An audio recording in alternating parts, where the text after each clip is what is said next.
Hello, and welcome to Casting Roles, a persistent D&D campaign played by a bunch of theater nerds. Thanks for joining us.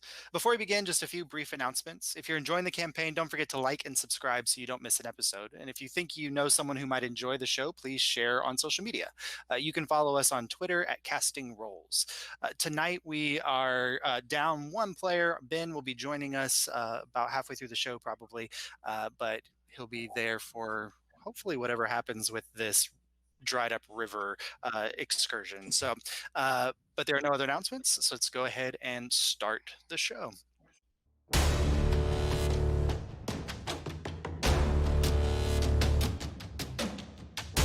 So in just your first few days of traveling together, a group you've called the Ticket Takers Club has already made a splash in the town of Broadfield and surrounding areas. After helping deliver much-needed supplies to a struggling mining community and ridding them, you hope, of a null problem, you earn the status of being the founders of Alyria's first Adventurers Guild. Let into the circle of trust, Roland, the mayor of Broadfield and patron of the guild, informed you that much of his bluster was very much a show, and the necessary components, aside from members, for the founding of the guild were missing. Deciding to earn the writs of commendation and the 75 gold fee, make that 70 gold fee needed to register the guild, you set off on a mission to the town of Inniswood, who has in recent weeks watched its vital river dry up. Arriving at the town without incident, you were immediately aware of the eerie nature of the town. Backing up to the imposing Deepwood, the town was quiet, almost too quiet. You spent a night at the local inn and were impressed by the culinary magic of Cloud, the tabaxi cook, and the next morning made your way to the offices of Muriel Redleaf, the lawmaster with her 2 half-ogre bodyguards, and she accepted your offer to solve the town's water problem. So, ticket takers, what are you doing to prepare for your trip into the woods? Not doing it.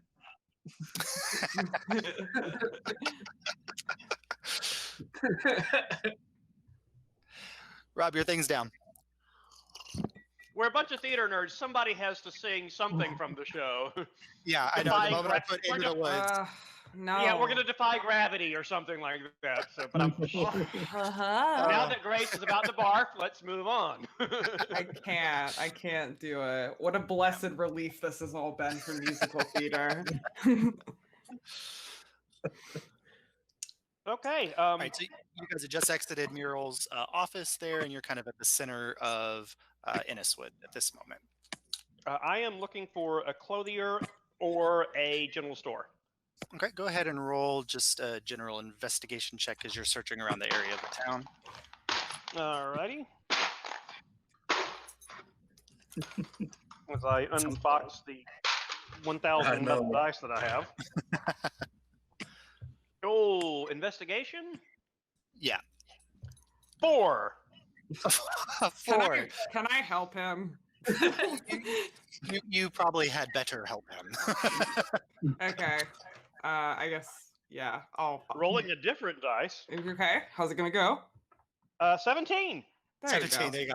So immediately leaving the Muriel's offices, the tavern there that you stayed at the night before is across the street. And for a moment, it seems like Soros is kind of heading off out of town, the wrong direction. And a brief kind of like tug and pull from Mar sends him heading off further into town. And just after 10 or so minutes of kind of traveling through this relatively small hamlet, you come across a small general store. It's called Tick and Tackle. I don't know what the tick means, but there you go. Tick and Tackle. So what better place to shop? There you go. And you don't really see anything else around. And so this kind of looks like maybe your best bet. So you head inside, and it is just kind of wooden shelving.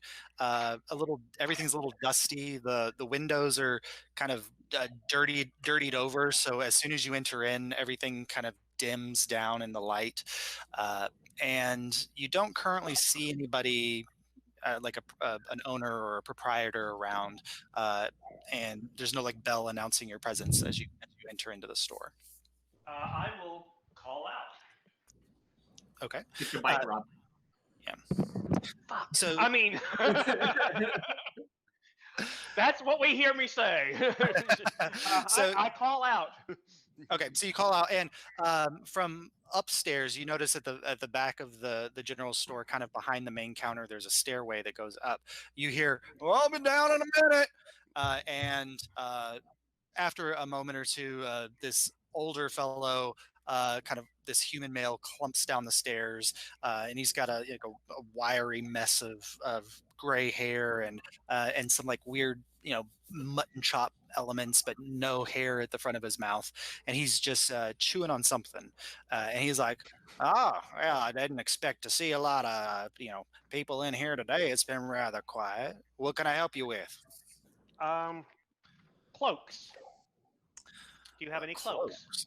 Well, yeah, I mean, we got a few. It's not a large selection, but there's some utility cloaks back there in the back. And he points, and as you turn your eye, you see uh, back there, just kind of very basic, like woodlands cloaks that somebody might wear when they're traveling out in the woods.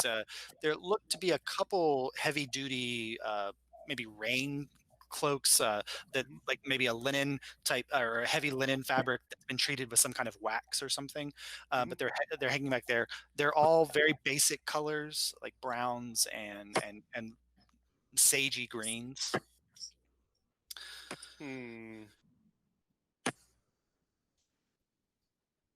That won't do. Wash is looking at it, and he kind of nods a little bit, like he agrees with your statement. Well, is it not up to your liking? I was hoping to find something with more color and flair. Well, yeah, I don't really think Enniswood's the kind of town where people care about stuff like that, but you might try Broadfield. And so we shall. Thank you. Anything else I could help you with today? Anyone else? Has Kamana found anything shiny? I didn't realize I was with them. I thought it was just you running off on your own. Do you want to be there, Kaimana? Kaimana's going to try to find some, what's the word I'm looking for? Like pine needles or something like that, and try to make a hat out of it. Outside, around town? Yeah. Okay, go ahead and roll an investigation check. That is a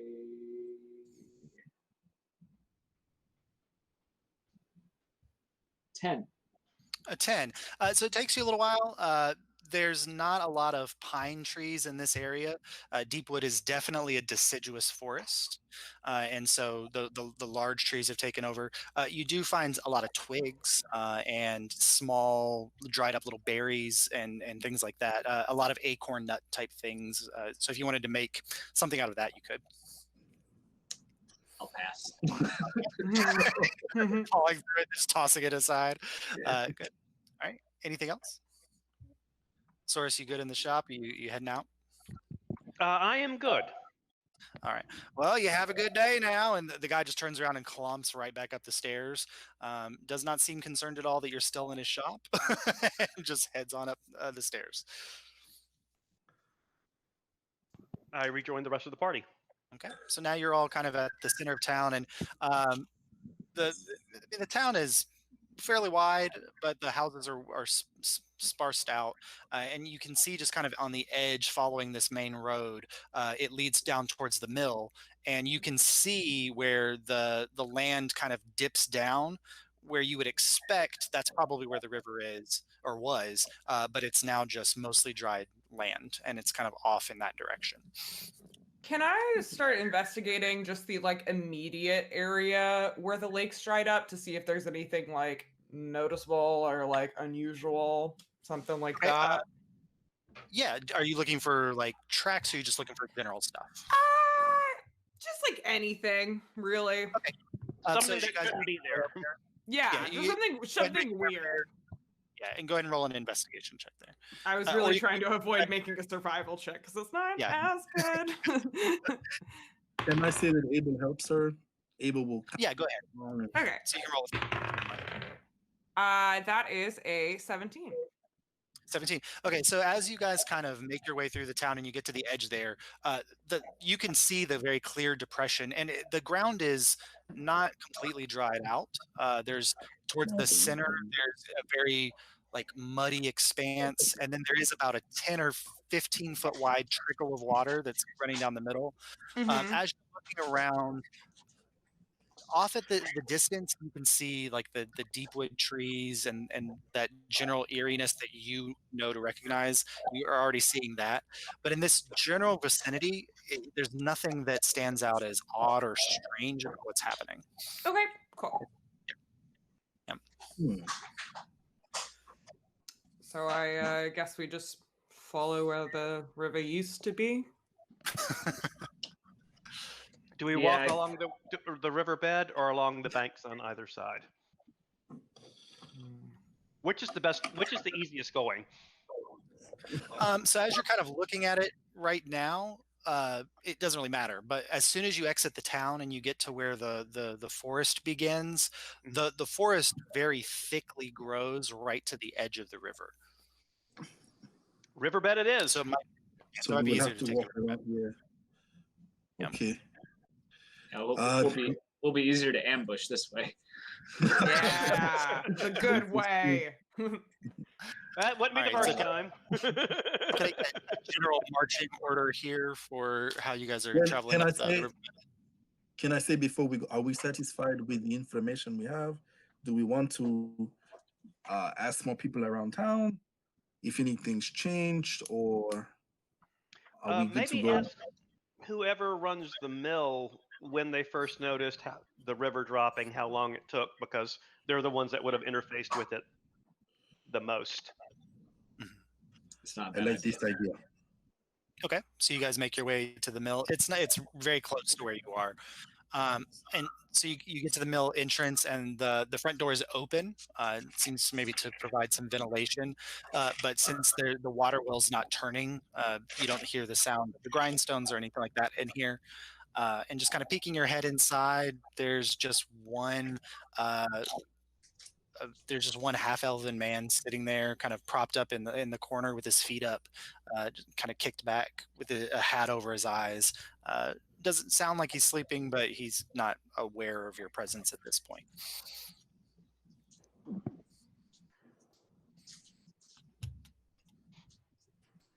Excuse me, good sir. He kind of jumbles up a little bit, and the chair almost falls out from behind him, and he looks up and he's like, "Oh, what can I do for you?"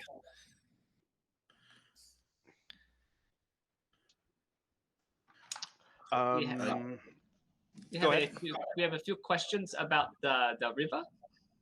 And you can kind of see that he probably was sleeping, and he's like definitely like getting like out of his eyes, like wiping them, and finally he clears his vision, and the first thing that he sees is this human-sized rat figure and this small otter figure, and he just leans back and he's like, "I'm sorry, what did you say?" The river. The river. What about the river? The rest of us were wondering, when did you notice that it was decreasing? Oh, The water level was getting lower. We're here to help find the source of the block. Oh, well, you guys make the second person or second group, I guess, to come and ask us this in the last week or so. About 2 weeks back, we started to notice the river level dropping, and then it was probably about a week and a half ago before the wheels stopped turning because the river got so low. And we're kind of used to droughts around here, but it has rained recently, so we found it was a little surprising. And in the last week, it's just steadily gotten less and less until it hasn't shrunk any since what it is now. But that 20-foot trickle right there is about all you got. You said another group has come through. Well, it wasn't a group so much. It was another fancy-looking man came in and was asking all these questions. He said he was going to set it all right and fix the problem, but as you can see, it's still a problem. So, I mean, I'll ask for a quick description of the fancy-looking man. oh well, he was human, about yay big, and He had this shock of blonde hair, and he looked real fancy, like maybe he came from one of the big cities. He was dressed real nice, had some really pretty armor that had never seen battle or any kind of problems. Really pretty cloak though, like this red with this gold stuff all over it, and a big hat with a feather. Um, I'm Is gonna he he, calls, he I'm gonna calls elbow himself wash. the Great The Redfield? red- yeah, that's what Yes, he the called red himself, the Great Redfield. Redfield. That was the Great Redfield. Didn't Uh, give me another name other than that, just the Great Redfield. It was a little weird trying to Wow. have a conversation with somebody and saying, "Oh, yeah, okay, the Great Redfield. That sounds good. Thanks, the Great that Redfield." sounds weird. A little wonder- weird. Wonder why his parents named him Great. Uh, That's a lot of pressure to live up to. something. He seems like he was living up to something. He's not back yet, so I think they misnamed him. So Abel will say, my friend, before the river started to decrease, did anything strange happen? Would there be anyone who would have a grudge against the town, who would want to sabotage the river, or anything you can think of that would cause something like this to happen? Well, that's Inniswood is not exactly what you call a safe community. Since the subversion, it's almost like the wood itself is probably our enemy and is out to get us. We Hmm. deal with all manner of strange beasts and things that wander out of the forest, all kinds of weird aberrations, and giant spiders and bats and all kinds of things in the night. But I can't think of anything in particular beyond that. And since the river does come from the forest, maybe the Deepwood finally found its way to dry up this town. Hmm. Sounds like a lovely town you have. Thank you, good It's sir. something. What And was we're your good name people. again? It's hard life. Oh, my name's Dashel, Dashel Cask. Mr. Dasho, the mill worker. Thank you. Right, the mill owner. But thank you very much. Mill owner. Dasho cash, like money. Cha-ching. Cask like a Oh. cask of wine. Like a Amontillado. Like a Fancy. fine peach wine, a peach, right? Okay. It's a really quiet day around here, so if I can help you with anything else, I'd be happy to. Otherwise, I might get back to my nap. Any other questions you all can think of? Absolutely not. I have say a- we just follow the river. Yeah, we appreciate your time. Thank you very much. No problem. If you guys can fix this, I'd be mighty happy. And there might be something in from, I don't know what the town's offering, but I definitely might throw a little bit in for the reward on that. Hmm. We, We appreciate the offer. we will be sure to stop by on our way back. Good. All right. And he kind of leans back and tilts his hat back down over his eyes and kind of kicks his feet back up. Okay. Did you Well, hear friends. once we're outside, it's like, did you hear that? All of the grits we can grind if we figured this out. Sully is so judgmental over your shoulder right now. That you wants me to play with it. I think he's bringing the toy in. That's the spirit of the forest. Anticipating our earlier arrival. Oh my god, those eyebrows. Ugh. She will do Yeah. full eyebrows, Lord. Well, my friends, I believe that is all the help we are going to get. This seems like the river may have dried up for the first time recently. It seems like they have very strange supernatural occurrences quite regularly, no? I mean, that's the forest though, kinda. I mean, they live on the edge of it and they probably get something. Have you dealt with the forest before? I lived there for like a couple of years, so yeah. Definitely. So how does one not anger the spirits of the forest? I mean, you just kind of mind your own business, and if you see it, like if you see a giant spider going by, just don't interact. It's just it's easy. It's really not hard. I know a lot of visitors have like issues with it and think it's really difficult. It's not. You just walk the other way. So mind your own Roll a business. history check, Mark. So perhaps you should take the lead on our trip up the river. Sure. Who needs the so history check? Yeah, Mar, go ahead and roll a history check just in general. I will. It is a 14. 14. In your time in the forest and what you've learned while you were there, the people who seem to work really well with the forest don't speak well of Inniswood. Oh, interesting. Yeah. Okay. Yeah, there's a sense that like for a long time the town kind of lived harmoniously with the forest and only took what they Mhm. needed from it.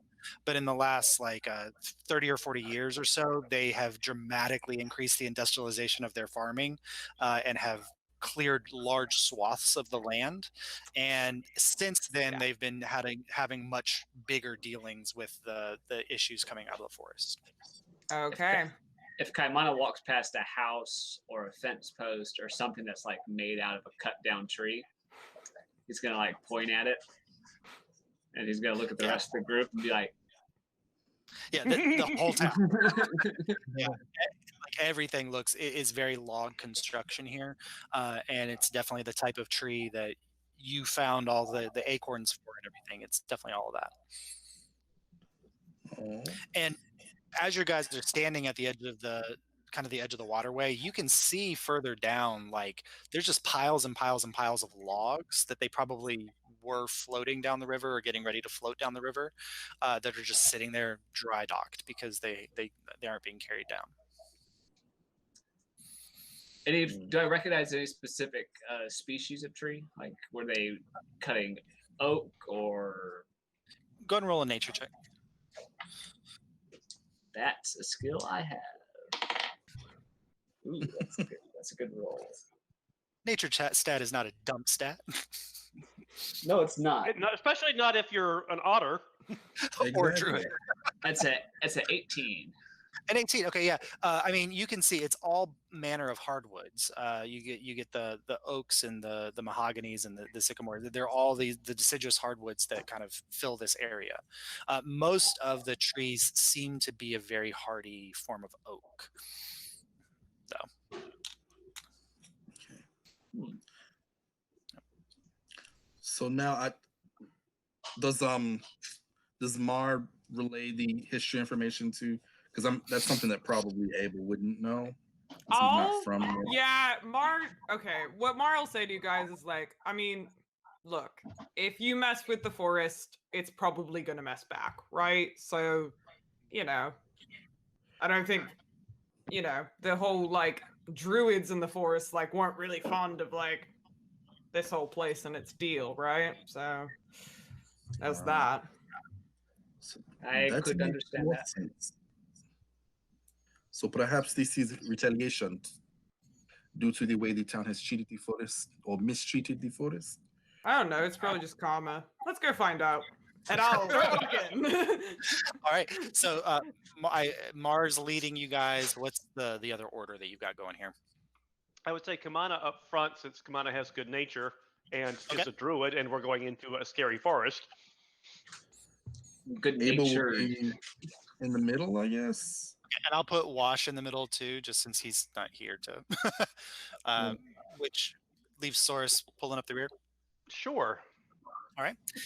So go ahead and for the kind of the initial excursion part of this, Mar, go ahead and roll a perception check.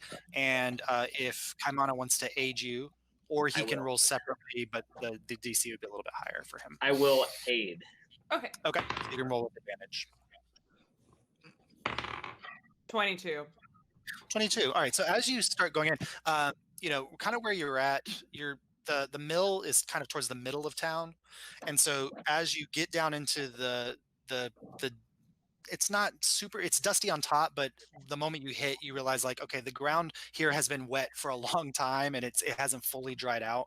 And so you sink down just a little bit into a thin mud layer, and you start making your way up, and you are kind of passing by the town, and you're passing by where they were building new homes with this fresh cut redwoods and oaks and different things, and all of that's just drawn to a close. It's stopped, and you don't see a lot of people out working or anything like that. It's just very, very quiet.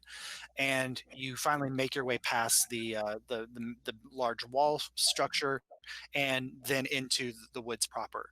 And it's almost like the moment you cross that barrier, like a blanket descends over everything, and the sounds get really muffled and quiet. And you guys were aware yesterday that you didn't hear any bird calls in the area, and like that continues. But it's almost like there's this muffled kind of like chittering in the distance, and it's just this eerie feeling, like almost like something's watching you everywhere. Now that you stepped in. Um, for the first little bit of the journey, you don't run into anything that kind of stands out as dangerous. But after traveling for about 45 minutes or so, the city behind you, the river starts to narrow, and you guys are getting to a point where the ground is getting muddier and muddier, as it's closer to that kind of 20 or 40 foot wide channel of water that's snaking through this area. But the bank opens up a little bit. You could keep trudging through the muddy area, or you could kind of go up to either side on the banks. Well, what do you all think? I like the mud. I want to go up on the edge, on the banks, out of the mud. All right. Strategically, being on the higher ground is better. It makes us less fish in a barrel or rats in a maze or whatever you wish to use. You said it, not me. I've All right, been I'll around get in up a on the side of the well, banks. I've been a rat in a maze. Trust me, I know what I speak of. I've been a fish in a I barrel. don't know how to process that at all. I'm gonna go up on the banks. All right, so you guys climb over to the bank. Yeah, you leave the muddy kind of riverbed to the side, and it's a gently meandering river, so you kind of are curving your way through the forest. But the bank is getting steeper, and the river bed is getting deeper as you kind of go in. And so for this second leg of the journey, Mar, go ahead and roll a perception check. Okay. Do I do advantage again? If Okay. come on, it's help. Well, let's go with that first one. So that's 20, not natural. Oh, okay, nice. Okay, so the second leg, you're heightening your senses even more, because you realize like you don't have any buffer now. There's the forest is right here, and so you're paying attention for the faintest glimmer of things. And there's a couple moments where you do pick up on like the thread of a spider web that's leading down to a rock, or what looks like a rock on the ground, and you kind of point it out, and you guide the group kind of in the forest a little bit, clearing your way and around that. And you're like, don't touch that.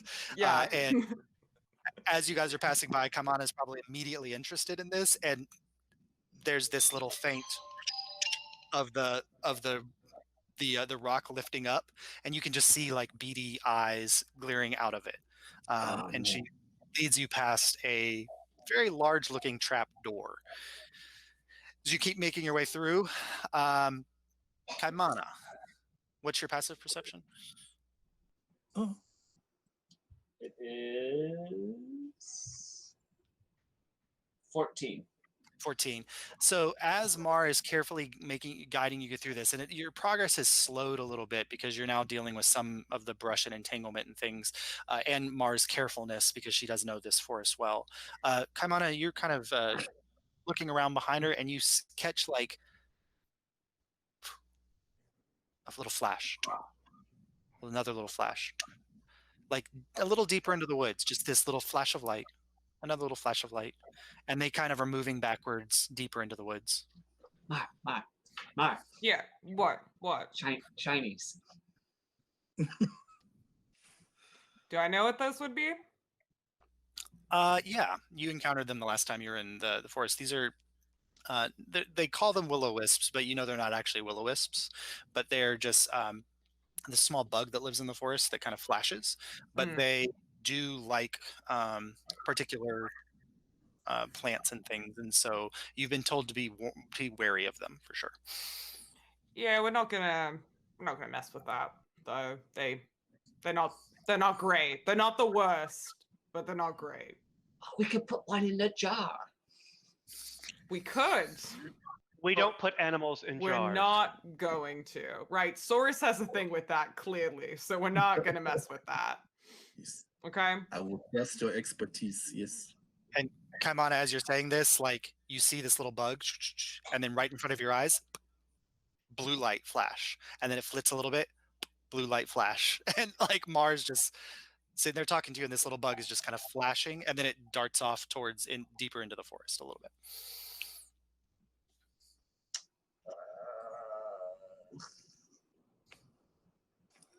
I'll listen to Mar. I'm too excited about it. Very disappointing. But It's a lot like, more. Ugh. but like very, very slumpy. Like the You're shoulder. pouting. No. I will Alright, take and so I will take one of my glass vials out though, and if one does Okay. get close to me later, I'm gonna try to get it. No. Okay, so you're looking really carefully to see if one of these kind of flies close by. Good. Yeah. So you keep making your way, and Mar, now you're picking up on this too, because you were looking for spiders, because you realize that they're probably the biggest danger right now. And then you see like larger swarms of these bugs approaching, and you come around a bend, and then crest another bend, and in front of you, there's just thousands of them. And they're all kind of swirling and flying around this weird like open patch on the side of the bank where you see these like large almost like fern-like plants that are kind of hanging over the bank with these beautiful like blue open flowers that have these white kind of stamen on them, and this bright like almost light sky blue pollen. And the bugs are just kind of flitting down to the stamen and then flying off again, and every time they land on one and then they take off, it's just a flash, flash, flash, flash of the light as they're flying around and kind of cross-pollinating all these flowers. Cool. No. I will. Can I take my crossbow and I want to shoot just like right above the plant and see what happens? No. I put a restraining hand on Kimana. Okay. Are you resisting, Kaimana, or is he able to hold you back? I'm not gonna actively go, but I'm gonna point out how come she gets to mess with them and I don't. You get to watch. And you can roll your attack there. That's Mark. not good enough. Yeah, and I'll I'm just not say trying to Kamala. like hit it directly. Yeah. But I'm just gonna try to go right over like, where a mouth something- might be. Yeah, what's that? What's my attack? Boy, oh boy. That is a 13. 13. Okay, so you fire and it flies it kind of crests over these ferns, and there's one particularly large one of these flowers kind of at the edge, and it almost kind of like with the passing of the bolt, but then it settles down.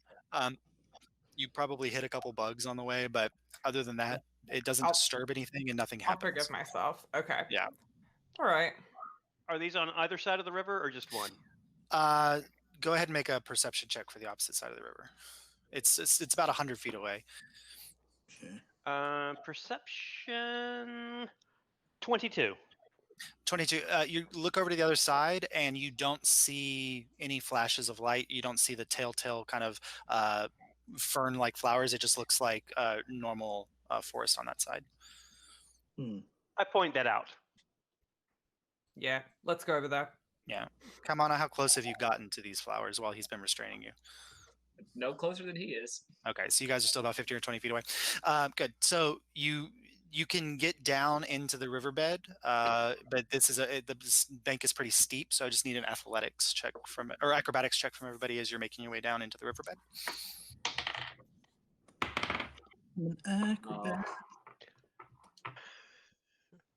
Nat 20 for 16. 26. Nice. A natural 1 plus 1. Okay. The I just balance of picture- man. We know how this is going to turn out. Like, I'm like prancing down, and then Abel just goes face flourish, just past me. Marin, come on up. 5. 16. 5. Okay, well, so Kaimana does Kaimana and I were trip and playing. fall down the side of the slope, but for him it's fun. He hits his belly and then just slides down in utter glee. Saurus kind of basically does a flip off the thing and lands like a superhero landing, and then just gets up and is fine. And Mar, you make your way as clumsily but safely down that you can.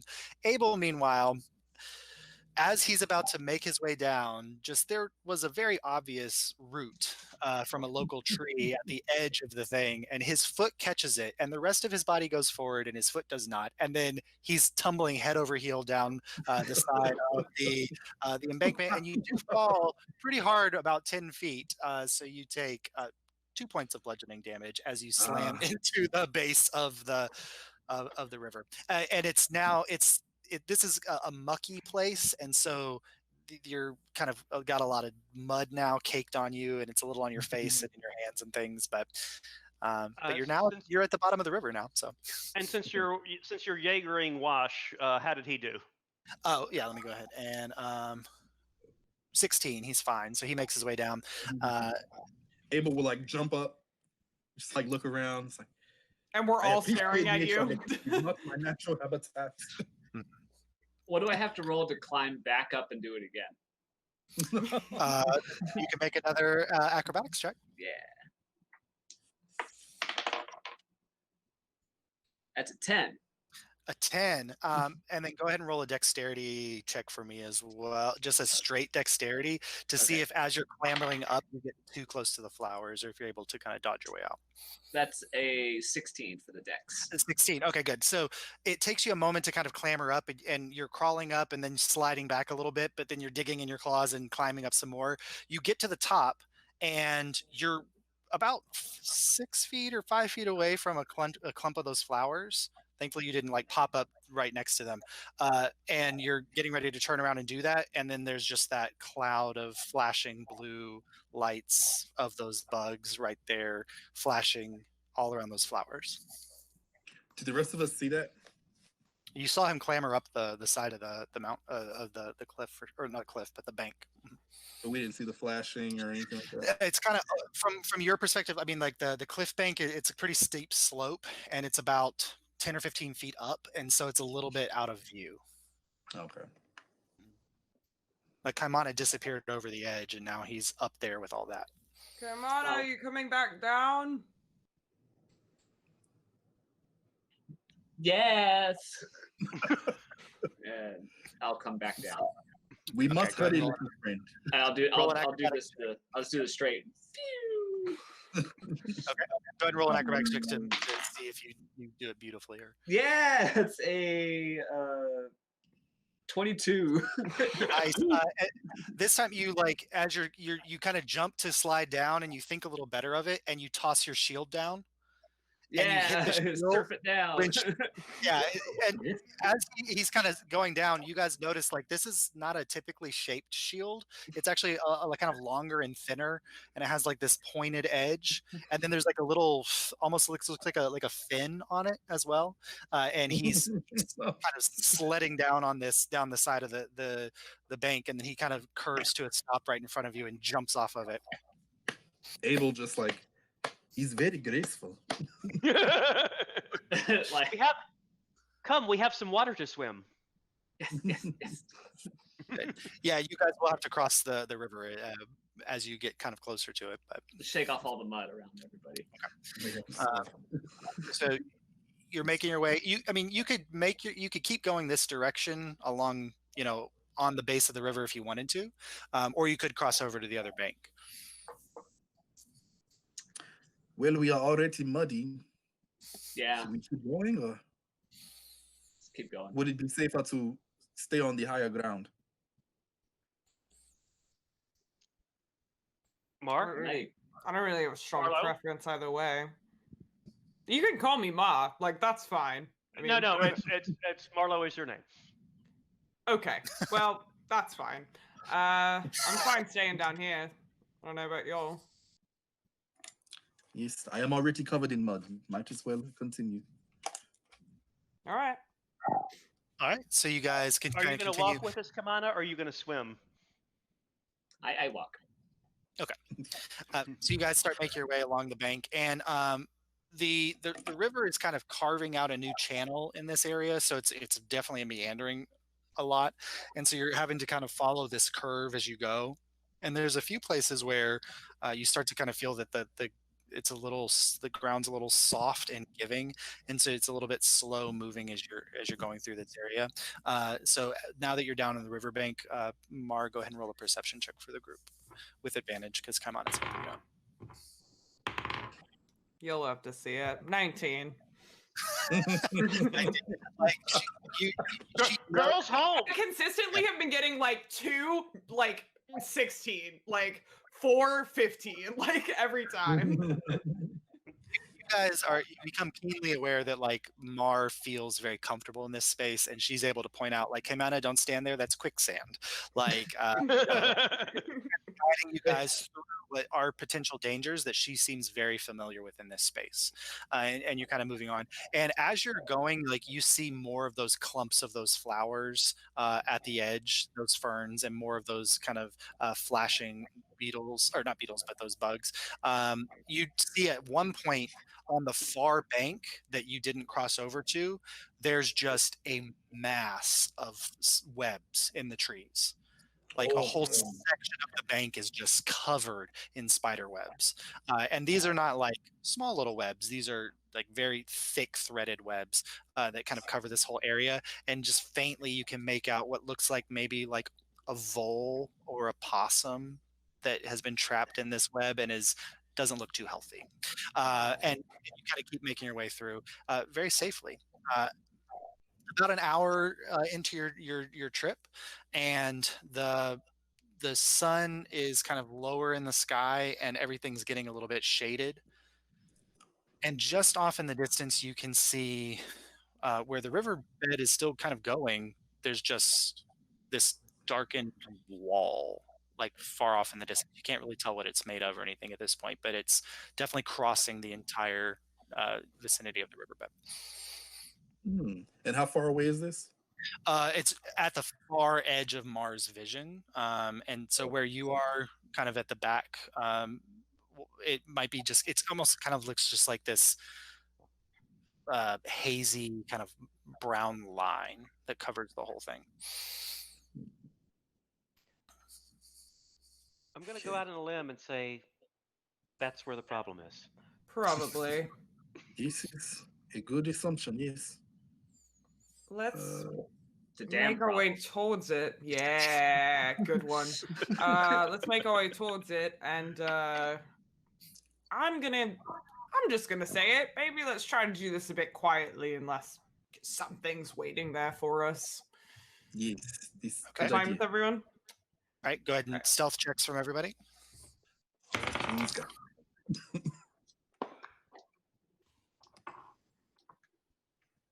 20 dirty.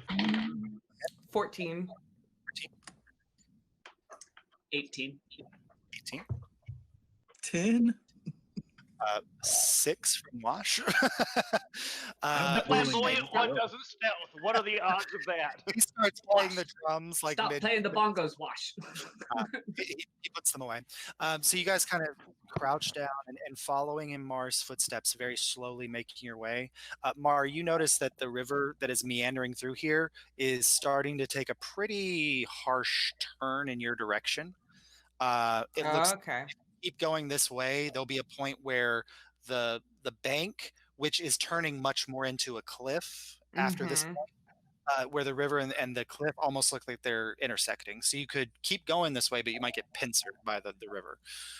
Let's not do that. I'm gonna direct the group to go back up on one of the banks while we still have like kind of like it's not like a cliff to do so. Okay, yeah, so you could backtrack just a little bit, and it would be a acrobatics check to climb up this rather than a pure strength check. Cool. 18. 18. 10. stop rolling off the table. Natural 20, baby. 21. He That's right. redeemed himself. Redemption.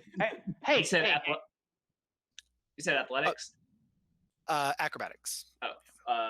15. 15, and Ben, Yeah. here comes Abel, Wash. Abel can go up much better than he goes down. I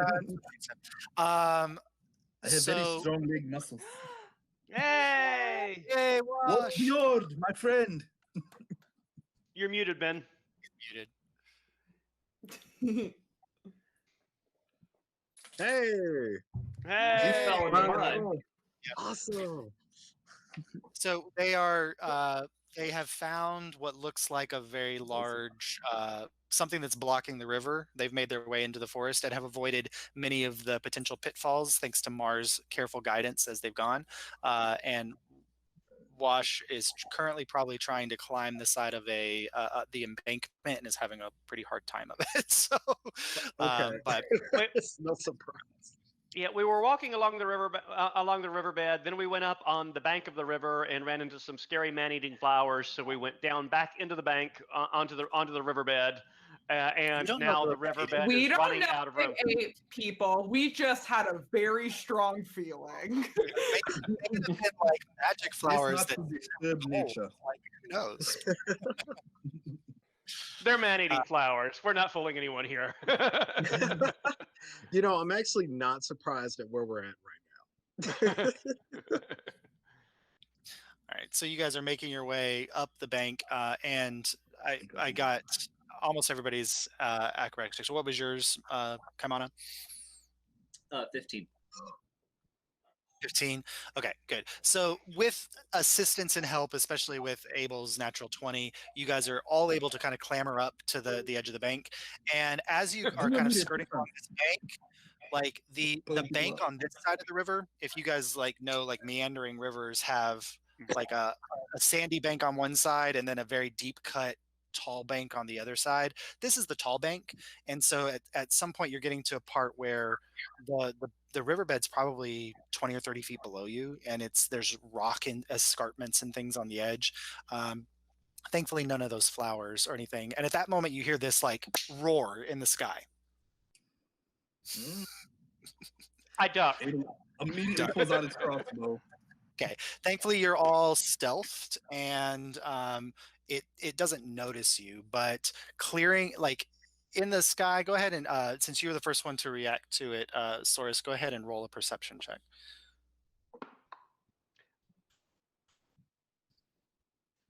Nat 20, so that's a 23. Okay, so you not only do you react the quickest and you kind of duck down and are able to hide yourself with your stealth roll, you catch in the distance, flapping in your direction, a fairly large dragon, green in color, and it's kind of flying over this area, and it's heading deeper into the forest past this dam, like further and deeper in. Kamana does not like that. I just say, dragon, quiet. Are we ready to face a dragon? Do I know anything about like I've never heard of a dragon just chilling in the forest somewhere, right? Roll a history check. Okay. Or religion. I think they're the same for me. 20, not natural. Okay, so I was gonna say, actually 22 if I do religion. perfect. Okay, so you do know that according to the legends that are told both after the subversion and also what just the people at Romulus keep talk about, is that supposedly the dragon who was the main kind of messenger or voice of Tanatsa, who's the god of nature and trees, who Deepwood is was his place. Like Right. that's where he built his temple, or they built their main temple. So this dragon, let me make sure. Derevo was the kind of the main dragon of Tanatsa. Supposedly after the subversion, Derevo flew into the Deepwood and hasn't been seen since. Until But now. you know that, yeah. Well, Durevo would be an ancient dragon. Very, very, very, very large. This looked maybe like a young, not like kind of a little past a juvenile stage dragon. Dragon. Yeah, Kaiman's a dragon. I'll And relay all of what I you- know real quick Okay. to the Okay. group. Soros, you probably wouldn't know this, but everybody else knows that, like in most mythology, aside from the one dragon that supported the bad side and turned into a shadow drake and rained fire and brimstone across the lands, the dragons were good guys, all of them. The the bronze dragons, the chromatic, and all the chromatic dragons and the metallic dragons, they were good guys in the fight. So you wouldn't naturally be scared of seeing a dragon just based on the legends. Soros, you might be just because it's this giant thing that you've never seen before, but yeah. Giant flying lizard. Well, let's go have a conversation with a dragon, I guess.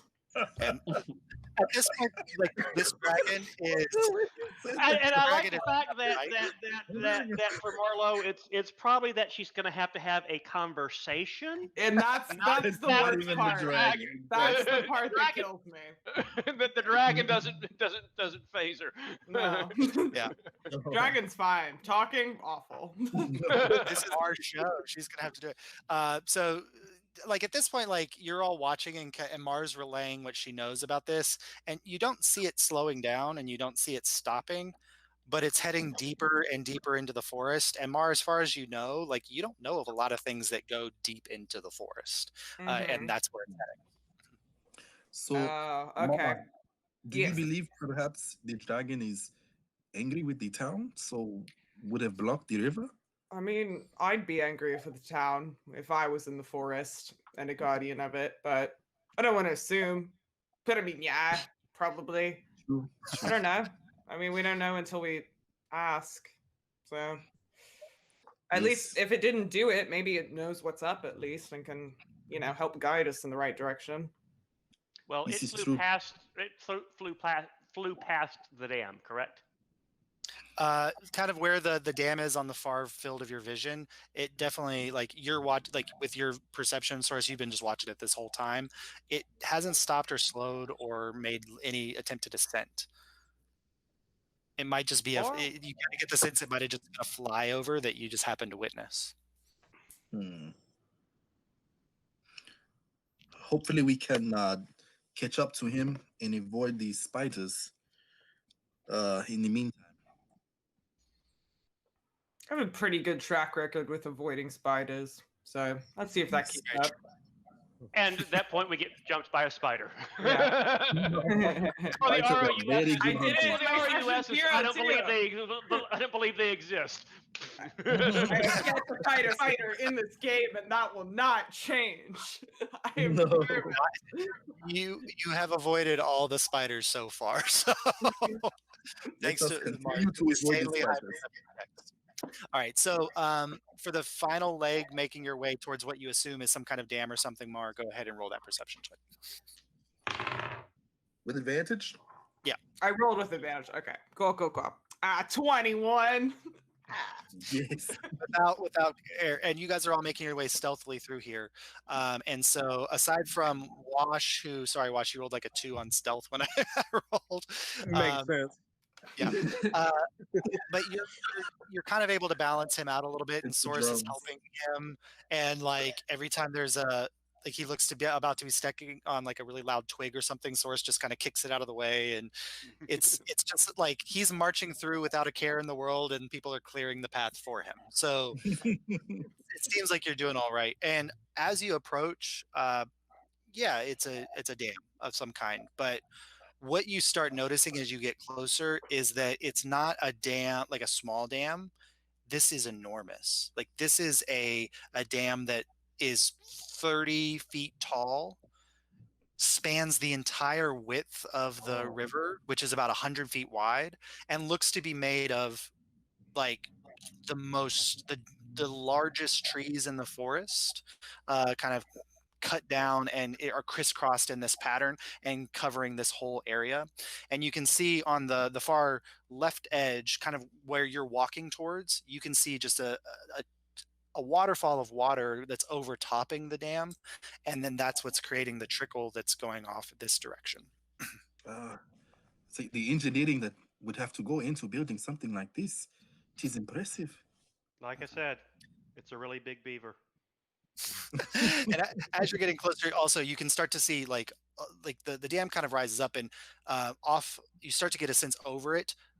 Where there once probably was a river is now a very expansive lake that is just built up behind this, that's kind of filling in this space between these like cliff edges. And you do see another, what looks like, you can see things drifting down the river or into the lake. There is a current in the lake, but they all seem to be, instead of going mostly on this side, they're heading off on the opposite side and are heading off that way. So the water almost seems to have been redirected in another direction, and this dam is kind of holding off most of the water. Should we try to follow where the water is being directed to? I feel we should find out more before we start playing with the dam. Okay. It's not the kind of thing we can undo. Yes. I don't know if I have any spells that could bring something like this down. Also, this happened over a very short period of time. It seems like it would take much longer to build something of this size, but I've never built a dam, so I don't know that for sure. Has anyone here ever built a dam? No. Watch turns to Kaimana. I'm not proficient in dam building. Not built or given one. No cousins of yours have any dam building experience, Kaimana? Why would my cousins? No reason. Never mind. As you guys are approaching this, if you're proficient in nature, you can go ahead and roll a nature check. I think I'm proficient. I should be. Yes. Nat 1. I don't know shit. You're That's too busy 10. declaring Wood. the path forbidden. Just in awe with like the size of this. It's wood. I'm too busy being like, damn, this is really good architecture, huh? This is really cool. Kaimana, as you're getting closer, you do start to notice, like you notice that the trees were not cut by like a blade of any kind. There's definitely like teeth marks. Teeth marks. Yeah. It's a giant damn beaver. Yo, Oh laugh! my god, I really, laughed if at me. Rob's right, I'm gonna be so delighted. Oh my god. The dire muskrat. And I'll go ahead and give you a visual of what you're looking at as well, if that might help you I all. love visual Ooh. experience. Yes. Let me pull this up. Toast. It's copyright. I'm sorry. I don't know any non-copywritten songs, and I can't just stop singing. Wash We does. know. Oh yeah, Wash does all originals. Wash has a pretty cool song. Watch, you gotta start copywriting this. Oh, See. turn the wax. Switches over. There you go. So this is kind of what we're looking at here. So you guys are on. Let me see. You guys are on. You're breaking up. I'm over here. You're The breaking cliff up, Josh. edge, then the whole way, and there's that waterfall of water. Oh, sorry. Give it a second to adjust. All right. So, is that better, Rob? Yeah. Good. All right. So you guys are over here, and there's that waterfall of water that's spouting this way and then trickling off that way. And then the dam stretches all the way across. And as you're getting closer, you also see behind the dam, there's this huge mound of logs and things that form this kind of half dome that rises up above the dam and sits in the middle of the lake that's out here. It is just a giant beaver.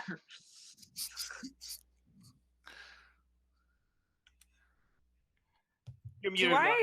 I know of any creature that would have like maybe could have done this that I've like ever experienced or heard about in the forest? Go ahead and roll a nature check. Okay. Can I do a check? As far as Nah, like Sure. I sure don't. That is the thing. You have no idea, Marm. It's a You six. definitely know It's a spiders. six. Spiders could not have built this. You're good there. That's all I'm confident about. Yeah, and Wash, you can roll a history check.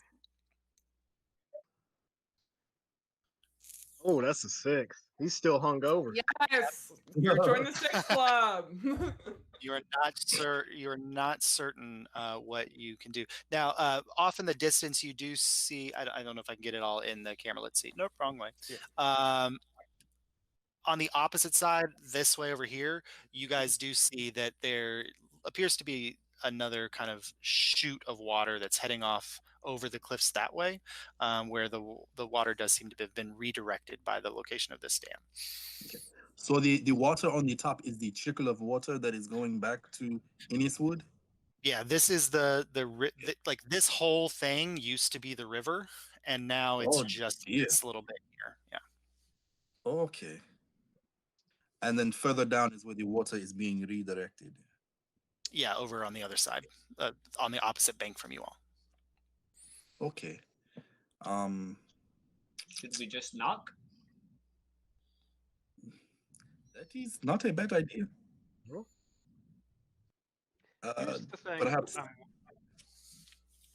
Please go ahead, Soris. Here's the thing I'm wondering. We seem to have a moral dilemma here because the gods of nature clearly are against the town chopping all the trees down. And who are we to go against the gods? On the other hand, we were contracted to start the river back up, so we have an obligation on that side. So which way are we going to go? I mean, this is not in character, but breaking the dam would flood the town and also fulfill the contract.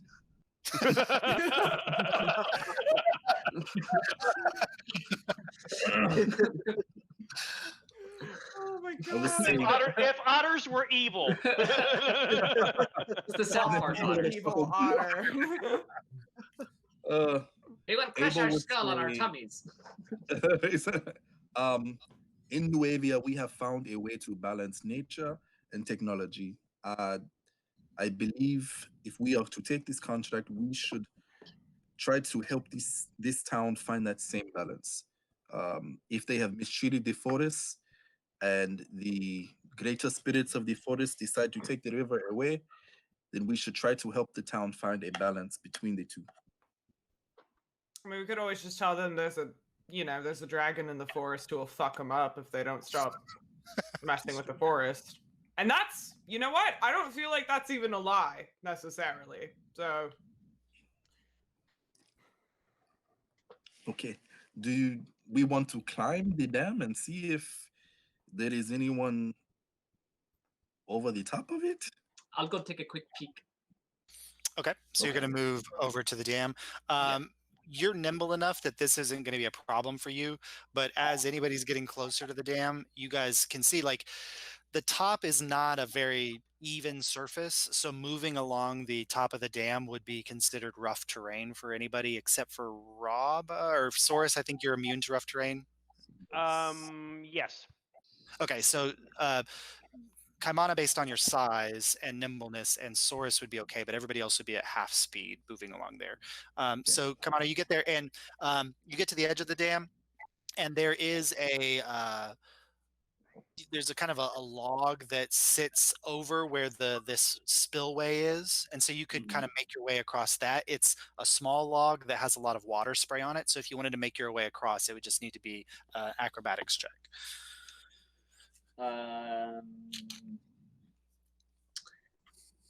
Can I cast Shape Water Okay. to just kind of like He's a waterbender. freeze some of the water across the top of the log to be a flat surface, so it's not like I'd be scrambling over? So you want to turn into an icy surface. I want to make it icy, but like flat, not a rounded. He wants to turn Um, it into an I-beam. Yeah. Okay, yeah, so yeah, there's probably enough water constantly splashing on here that with some concerted effort you could. You can do 5 feet at a time, is that right? Yeah. Okay, so you kind of have to do it and then do it again as you made your way across, Yeah. very carefully. But go ahead and you can do that, but still roll the acrobatics check to make sure you don't slip on the ice. 17. 17. Okay, so carefully, like every 6 seconds or so, incanting and watching the spray of water come up and going across, you freeze it carefully into a slow moving or into a flat sheet, and you step across it and dig your claws in, and you keep moving, and then you do it again another 6 second segment, and then you keep going and you make your way across onto the dam proper. And do you want to roll a perception check? Yeah. Yeah, I was gonna say, now that I'm closer to the demon beaver home, is there anything I noticed? Yeah, go ahead, roll a perception check. It's horrible. Woo! That is a 23.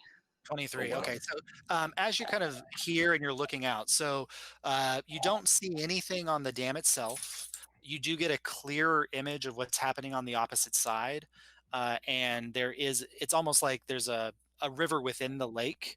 There's a very clear current that's taking a lot of things, and you see like things that are floating in this that are heading that way. There's a lot of runoff going that direction. And you can't see where it's going into, but it's spilling over into something on the opposite side, on the opposite cliff. In the dam area, you can see like the large structure, and you get a clear picture that structure goes under the water and then kind of connects down towards the bottom of the lake, kind of this artificial lake that's been created. You don't see anything swimming in the water. You do catch a light glint of what looks like almost like it's weird. It kind of looks like firelight under the water on the opposite side against where that wooden structure is. Probably about 30 or 40 feet away from you. 30 feet maybe. Yeah. So Abel will yell up, my little friend, what do you see? Shinies. Shinies. I go up there. Go ahead and how long does the ice last there, Kaimana? It just turns into ice. So Just turns into ice. Okay, good. However long it takes ice to melt. With the water splashing over it, it probably won't be there for too much longer. But Soros, go ahead and roll an acrobatics check. Yeah. Mic up, Rob. 11. 11. Okay. Carefully, you make your way across, and it gets a little slippery and close, but you are able to clear. You could jump across that, I think, with your jump distance anyway, if you wanted to. So you make it without difficulty across on the opposite side, and you're now with Kaimana. I'll point. And it looks like firelights inside the central structure is what you're saying? Go ahead and roll a perception check to see if you see what Kaimana saw. I do not. No. Can he get advantage because I'm telling him where to look and what it looks like? If Kaimana's pointing it out, you can roll with advantage. Okay, so first roll was an 8. Oh. Second one's a 17. 17. So with Kaimana kind of pointing in the direction, you see it's not like there's not fire coming from this structure, but there is like through the water is relatively calm except for over on the other side where the current is picking up and heading out. Through that, you see what looks to be like glinting light of some kind. Small, not large, but kind of small, off about 30 feet from you. Is it something like akin to the fireflies we saw earlier, or probably about the same size? Yeah, but under the water. I'm gonna look up at Soros and say, I want to go look. Go ahead, brother. That's all the prompting I need. I'm diving in. Okay, you go ahead and dive in the water. And are you trying to be stealthy in your swimming, or are you just kind of swimming at it? I'll be stealthy enough. Like, Okay, go ahead and roll a stealth check. As Kamana discovers an anglerfish, Yeah. I will yell. I will call back as quietly as I can to the others that Kamana is swimming in the lake to investigate. stealth. Okay. That's a 12. A 12. Okay. What are the rest of you doing? I'll ask the I'm rest gonna of the- keep watching down here to make sure nothing's like, coming up on us, or like the dragon's not like actively doing a flyby back over us or anything. Okay, go ahead and roll a perception check while you're doing that. Wash and Abel. Does anyone want to help me? Yes, Abel. will On that definitely do that right perception now. check. Yeah, I will Abel- help Abel's looking for a dragon. Okay. Well, that is a 12. 12. With advantage? You're I keeping rolled clear a look. 4 and an 8. So yes. You're keeping a clear look on the sky. Abel's helping Mhm. you. Wash, what are you doing? Oh, I was going to help too. Okay, so you're standing there. So the three of you are just standing on the riverbank, like, well, I don't know where that dragon went. And Watchful's kind to of in the say, water. Watchful's to say in Draconic, "Gurga? Gurga?" And that stands for. Does anybody speak Mama? Draconic other than Wash? I don't think so. You no. say you just called for Mama? Mama? Papa? Oh no. And- Oh goodness. and- While Wash is an indigo dragon, so his scales have this kind of faint, like purplish blue sheen, and the green dragon that flew overhead, still call him Mama, Dada, Mama, Papa, whatever. So you got, no, we lost. Oh no. Atwood has crappy internet. He'll be back. Yeah, I'll be back. And that's actually probably with Kaimana jumping in the lake and all of us standing here waiting to see what happens. That's probably a good place to go ahead and take our 10-minute break. So we'll take 10 and we'll be right back. 10 minutos. What do you guys say? What is it? Thanks 10. Or what is it? Buy 10. What do you say? Thank Buy 10 is the funniest shit I've heard in my life. Bye, 10. I told What you, did I'm you theater say? adjacent. I'm not a real theater.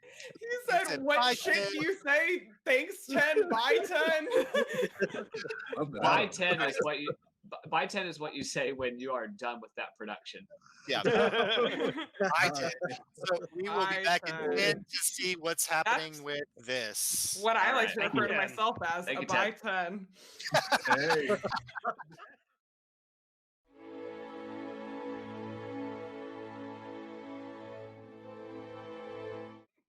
All right. So, so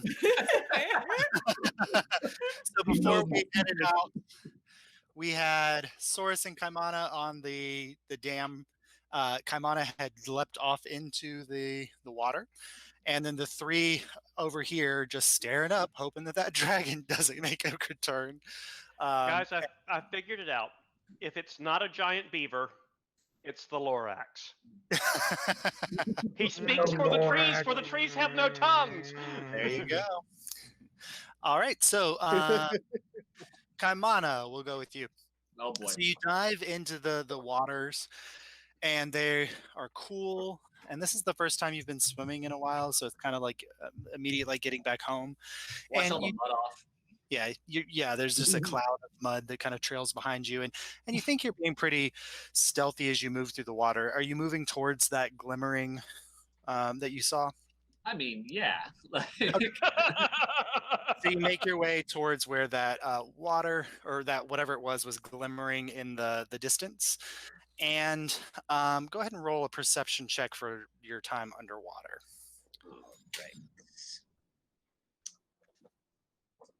Josh, if you can move the map slightly to the right. This way? That is Yep. that is an 11. An Perfect. 11. Okay.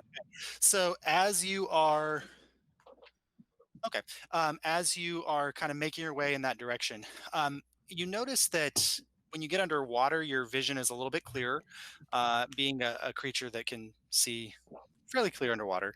And where that structure is, down towards the base of it, you see there's an opening that looks like it kind of curves up and goes into the structure. And whatever this glimmering thing is in the distance, it's kind of around the side over here, just a little bit kind of on that corner. As you're doing that, you see a shadow emerging from that opening in the lodge. And I need you, because you're the one who's seen it, to go ahead and roll initiative. Oh god. My little friend. Yeah, okay, that's pretty good. That is a 21. Oh, okay, 21. That's good. And then if everybody else can just roll it so we've got it in place. So when you get brought into it. Ooh, 17. buddy. All right, so Saurus 17. Wash 21. 20. Oh, Or sorry. was that Abel 21? Able 21. Okay. Wash 20. 20. Wow. Okay. And Mar. 22. Jeez Louise. What were those initiative rolls? My goodness. We're not even Okay. there. It doesn't matter.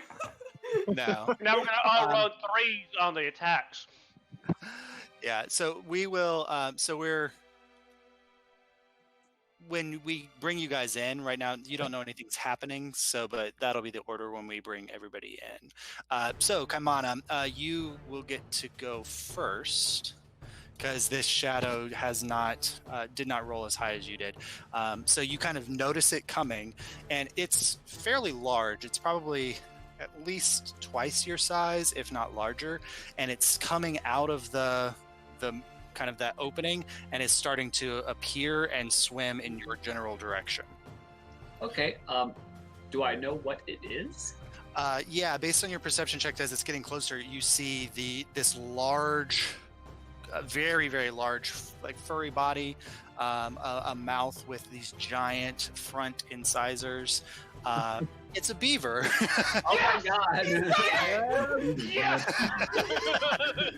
But it is probably, now that it's swimming out and getting a little closer, probably 3 times as big as you are. And what seems really weird or odd about it is that as it's swimming through the water, from its body, you see 5, 6, what look like almost like tentacles, like drifting behind it in the water as it's swimming out and starting to make its way towards you. Nope. Beaver squid.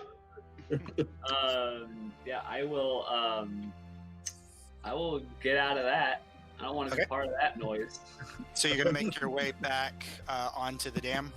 Yeah, I'm gonna pew like out of the water. Okay, go ahead and roll just an acrobatics check to see if you can clear kind of the lip of the dam as you're jumping out. Ugh, roll on the desk. Acrobatics? Yeah. 14. All right, so you swim and then you leap out and you land kind of next to Saurus, and that'll be your movement. And you're kind of you're shaking off there. And what do you want to do with your any action or bonus action you want to take? I'm gonna scream, "Beaver! Giant beaver!" Okay. It's a beaver! He's got tentacles, it's a beaver! All right. Do I still have like a bonus action, I guess? That's a free action. So you want to do anything with your action or your bonus action? Yeah, I will cast Shillelagh. Okay, so you cast Shillelagh. The runes kind of light up on your staff, and then you can feel the weight of your staff increase as it kind of hardens and gets that density. And so you are prepared and ready to go. That's a bonus action. Do you want to hold your action? Yes. Okay, so you hold your action in case something gets close to you. Good. So that brings everybody else in after the beavers go. And so the beaver is going to move its full movement through the water with a 40-foot swim speed, and it is going to crest out of the dam right here, and it's going to make a bite attack towards you, Kaimana. Although you can go ahead and make your attack because you were holding your action. And I'm gonna try to beat it right on the nose with my. Okay, pop it right on the nose. Yeah.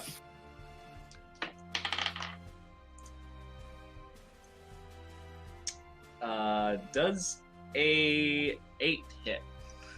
It does not. So you are kind of shaken by this large creature, and the moment it splashes out of the water, you go to swing at it, and it just kind of, you feel it make a connection, but it just almost like slides off the glistening fur of the creature.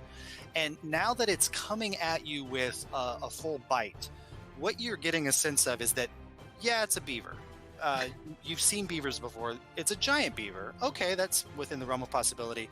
This one is, it seems to be covered in almost like algae. Where the fur is, there's just clumps of this plant matter that's kind of covering its outer fur on its back area. And from its back, you can see 6, maybe 7, look like plant bulbs that almost are sprouting from this creature's back. And Like from barnacles? those, no, like the bulbs of like a flower bulb. Oh, okay.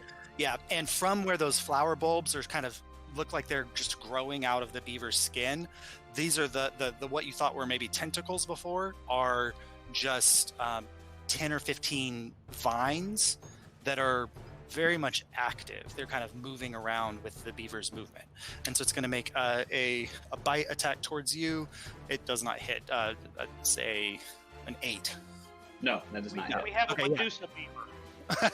And so, yeah, Medusa beaver. but instead of snakes, you've got these vines. And so it makes a bite towards you, and you swung to hit it, and just as you kind of, you pull the staff back, its teeth kind of clamp down on the staff, but you're able to yank it out of its mouth, and it doesn't make purchase.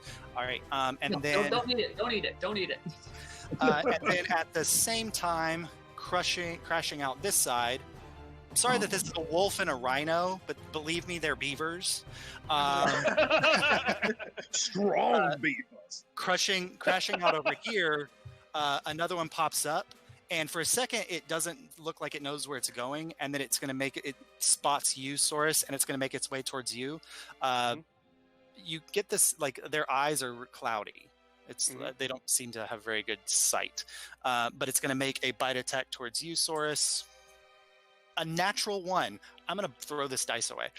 So that does not hit. Bites itself. Yeah, so Saurus just definitely, you kind of dodge out of the way, and It hurts itself in confusion. these Pokemon for sure.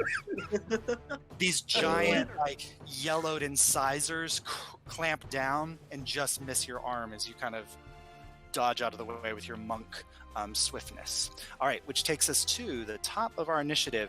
Mar, you just saw these 2 giant creatures that have a similar affliction to something you've seen before.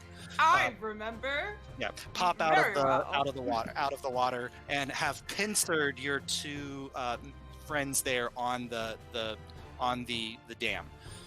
Cool. I'm going to. I can see the like plant bulb and like all that stuff from here, right? Yeah. From like where yeah. I am. Yeah. So I'm just gonna call up and go, hey, stuff's gonna spray out of its back. Don't let it hit you. And then I'm going to. I guess it would take my like full movement to get in range with this thing, or would it take like my full action? Are you at 35 feet? I think I'm at straight 30. Yeah. This right here, this log would not be difficult terrain. Uh-huh. It is a little slick, so go ahead and roll an acrobatics check just to see if you can get across there without losing any movement.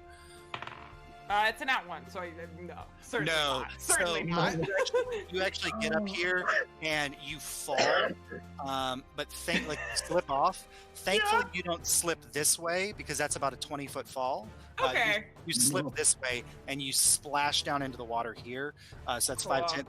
That's 15 feet of your movement, so you could get out of the water with the rest of your movement. Yeah, I but would like to do that, please. yeah, you are just probably in range for an attack. Okay. But Then you couldn't maneuver to get in flanking with Saurus, but you could maybe. On Yeah. Would I be able to hit melee range, or do I need to like use my crossbow? Let me see. 'Cause You that's said 30 fine. feet, 5, 10, 15. You fell in. Yeah, you're probably just out of melee range, so you could Okay, take. that's fine. Yeah. So I will bonus action activate my. Well, this is tricky. Mm-hmm. Can I bonus action my Crimson Right on my sword, but then use my crossbow? That seems wild to do in the same turn, right? That seems weird. Okay, so it would activate the right on your sword, but you wouldn't get the bonus on your crossbow, but you could still fire with the crossbow. But that's what I want to do, because I assume next turn I'm going to be in combat with this thing. So I will do that, and then I will try to attack with my crossbow. All right, go ahead and make your attack. Dirty 20 to hit. All right, that definitely hits. Cool. 11 points of damage. Oh, 11 points of damage with your crossbow. So you kind of fall, recover yourself, and as you're kind of climbing out of the water, pull out your crossbow and fire off almost from the hip, it seems, and you make contact with the beast, and it kind of shrieks out, but it still seems very much focused in on Saurus, but good hit there. All right, good. So up next, that takes us to Kaimana. You sure? Yeah, you rolled a 21. I already went though, right? Yeah, but that was the first round that nobody else was in. So you and the beavers went, and then we went back up to the top of the initiative. Okay, gotcha. I think. Get the hell out of there. So, quick question from the DM. Yeah. What challenge rating would you give these beavers? I would say probably a 2. Okay. Sorry, I tried, guys. Sleep ain't gonna work. Yeah, in that case, I am gonna shape change into a big lizard. Okay, a big lizard. A giant lizard. A giant lizard. I do not have a giant lizard, but we're gonna make you the scorpion's gonna stand in for you, I guess. The scorpion. So Kaimana's size, and while that happens, Saurus, can you go ahead and just make a dexterity saving throw for me? Whoops, sorry. I can squeeze through space as if I'm a small creature. Oh, Does that's that right. help? You can. So you're good. So you are able to kind of, as suddenly this giant lizard takes up the full width of the dam, you are able to kind of find your purchase on the edge of the dam, right up against the other beaver, and hold on to your space. You don't get knocked off into the water. All right, good, Kamana. So you are now a giant lizard. Yeah. Okay. I will bite. Okay, go ahead and make your attack. Which one are you biting? The one that is furthest away from everybody. Okay, The lion. so this- No. The wolf. There you go. The wolf. Yeah. The wolf beaver. Beowulf. Oh God. Good joke, me. Uh, Nice one. Perfect. That is a 21 to hit. 21 hits. Go ahead and roll Yep. damage. All right, so that is 1d8 plus 2. 8 total. 8 points of damage. Good. All right, so you expand in size and all your fur falls away and as it's replaced by this scaly outer skin, and then you bite down on this creature that is now the same size as you, and take kind of almost a chunk out of it. I need you as a lizard to roll a dexterity saving throw. Ah! It's not good. What is a lizard's dexterity? Well, he rolled a 6.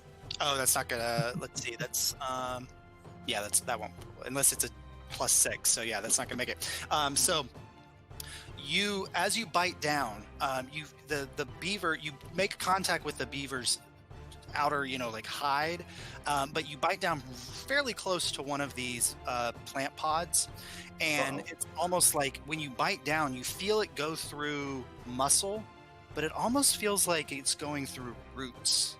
And you suddenly see this pod shake and shimmer right in front of you and then explode, releasing this kind of cloud And thankfully, Source is more than 5 feet away from this, so that's good. But you do take 3 points of poison damage. That's no good.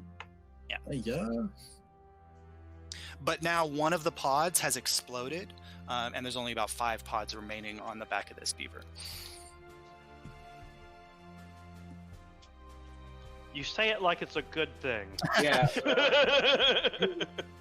You take 5 more rounds of poison damage, I'm sure you'll be fine. Okay, yeah. Fine.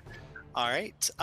And anything else with your turn? I think that ends everything you can do there. Come on, is that right? Yeah, that's everything. Yeah. All right. Up next, Abel. So you're seeing a lot of action happening on the dam across the way, and not a lot of room to maneuver to get in there. But Yeah. From where Abel is currently, can I?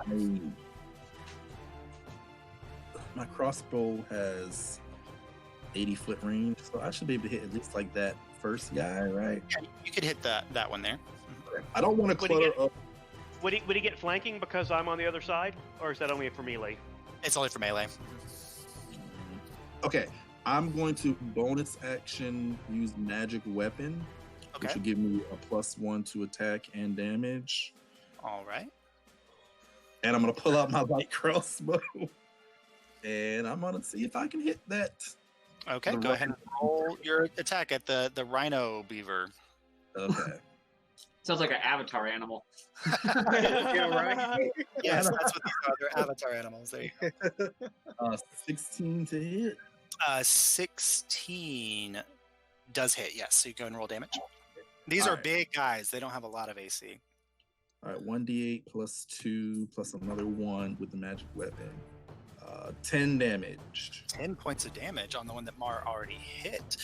So you kind of cast this spell, and it imbues into your crossbow, and you can see like the arcane energy kind of fitting into the gears of your mechanical crossbow. And when you pull back, that bolt releases with far more energy than a normal crossbow would, and it pierces deep into the side of the beast, and it lets out this horrible howl. But now it's kind of looking to see where this bite came from, but it can't see you, and then it focuses back in on Mar. So good, nice hit. You want to move or do anything else with your turn there? I think I want to stay. Okay, so you'll stay right there. Good. That takes us to Wash. Okay. I'm gonna hit the one that's closest to Kaimana with a vicious mockery. Okay, what's the range on Vicious Mockery? 60 feet. Is that far enough? 40, 45, 50. Hold on, let's see. 5, 40, 45, 50.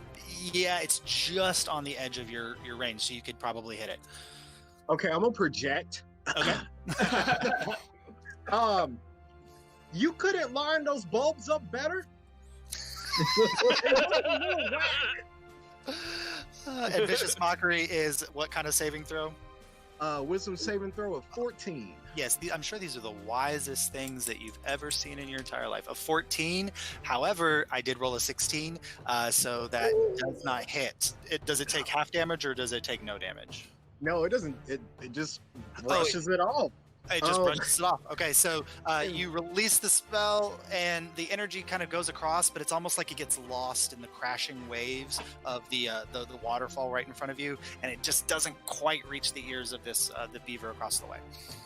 And for my bonus action, I just want to lean over and give Abel a bardic inspiration and be like, "These guys are very confident. Hey, you got this stuff." All right. Okay. So now you have a D6 you can add to any attack roll or saving throw. 1d6 to attack. Yep. Okay. All Yeah, right. there. Do you want to move it all there, Wash? Mm-mm, I'm staying All right, right you there. stay right where you are. Good. Which takes us to Saurus. You're kind of stuck between a lizard and a hard place right now, but Didn't Mar go first? No, she yeah, was the top of the round, right? yeah, she's top. of the round. Yep. Mhm. I'm gonna hit it. All right, go ahead and roll your attack. First one misses. Okay. And then bonus attack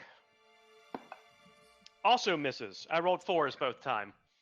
Yeah, that wouldn't hit. Yep. So that's a 10. That's not gonna make it. Nope. And then I am going to move. Okay. I am going to squeeze through and get on the other side of the one attacking Kamana. Okay. What's the ability you have for resisting rules attack opportunity? Enemy opportunity attacks have disadvantage on turn 1. On turn 1, Which is this.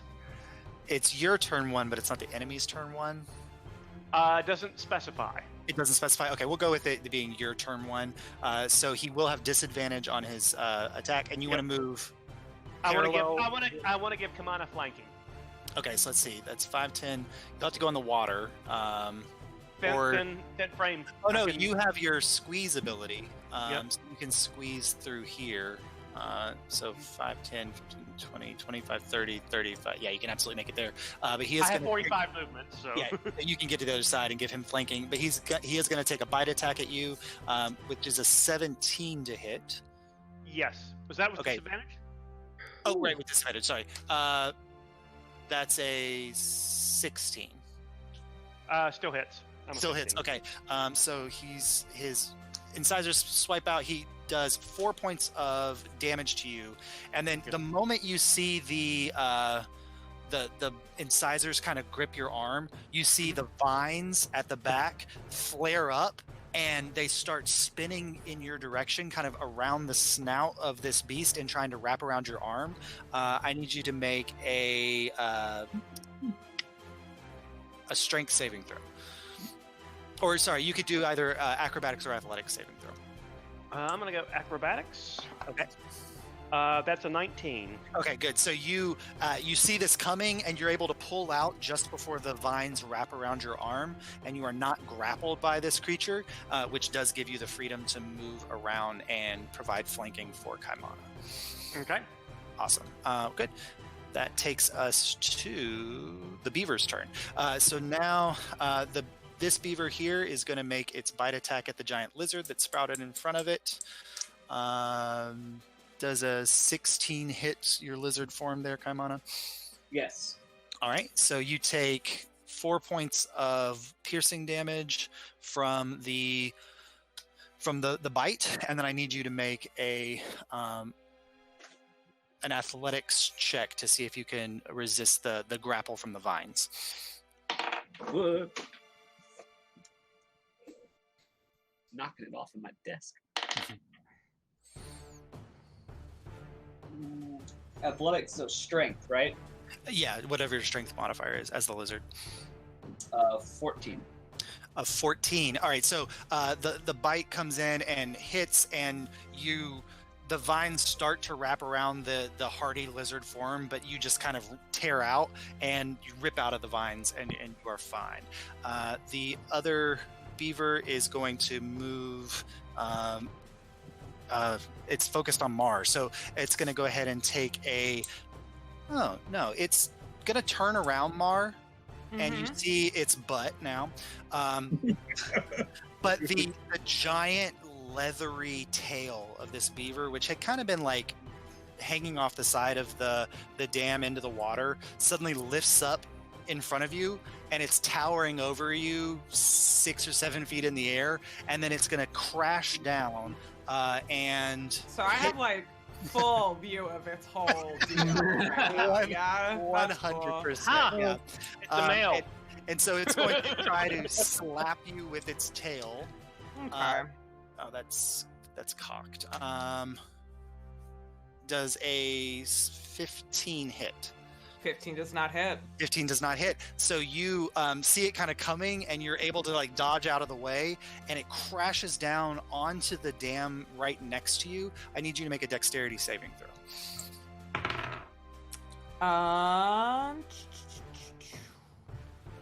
That is a dexterity save. 18. 18. Okay, good. So as the beaver's tail crashes down, and you see like wood fly off the edge of the dam, you're just able to kind of jump out of the way and find purchase and not get knocked off on either side. So very nice. So you Cool. avoided its tail slap. All right, good. that ends the beaver's turn, which takes us back up to Mar. You just almost got slapped and got a full view of Beaver Hole. Okay. With a wide open beaver. I can't like see myself right now. Am I still in its melee range? Sorry, you're right there. Yeah. Cool. Thank you. Great. Yeah. Then I'm gonna stick my sword up its ass. Literally. Right. Go ahead. That's God, gotta be a crit. it's a 19. I mean, so it's a 19 plus 7, so it's a 26 definitely to hits. hit. Yeah, that definitely hits. Okay, so that is plus my lightning. Okay, so that is for the first one, it is 7 points of damage with Nice. 2 points of 2 points of lightning damage. With 2 points of lightning. Okay, yeah. So it's 9. The light as the blade hits, you feel like the slice through is normal, and it does look like it takes that full brunt of the lightning damage as you make the connection. All right, go ahead and make your second attack. Okay. And that is 18 to hit. That hits. And that is 10 points of damage. 10 points of damage. Nice. So after nearly trying to knock you off or flatten you or something, it's starting the process of turning around, and you just quickly slash across its body and then stab in, and this burst of lightning energy is flashing around the creature, and it kind of rears back and roars a little bit. It is looking very, very hurt. But in the process of slashing through it twice, oh crap, you forgot. And then you see 2 of the bulbs, boom, boom, explode right in front of you. Oh, I did forget. Yeah, Dang it. Yeah, go Point of ahead. order. Yep. She's got flanking, so needs to Oh, yeah, roll yeah. to see if she got Go a ahead crit. Oh, okay. I'll Yeah, just see if roll they crit, twice yeah. and see if Oh, they well, crit. she does, yep. I do crit, though. Do you want me to do it first attack or second? Because I rolled at the same time, so I don't know. You can give it to me second. Just go ahead and roll another damage dice rather than just doubling the dice on this one. Okay, cool. So that's an extra 5 points of damage. Another extra 5 points of damage. Okay, so it's looking even more hurt than it was initially. Would I roll the lightning again, or no?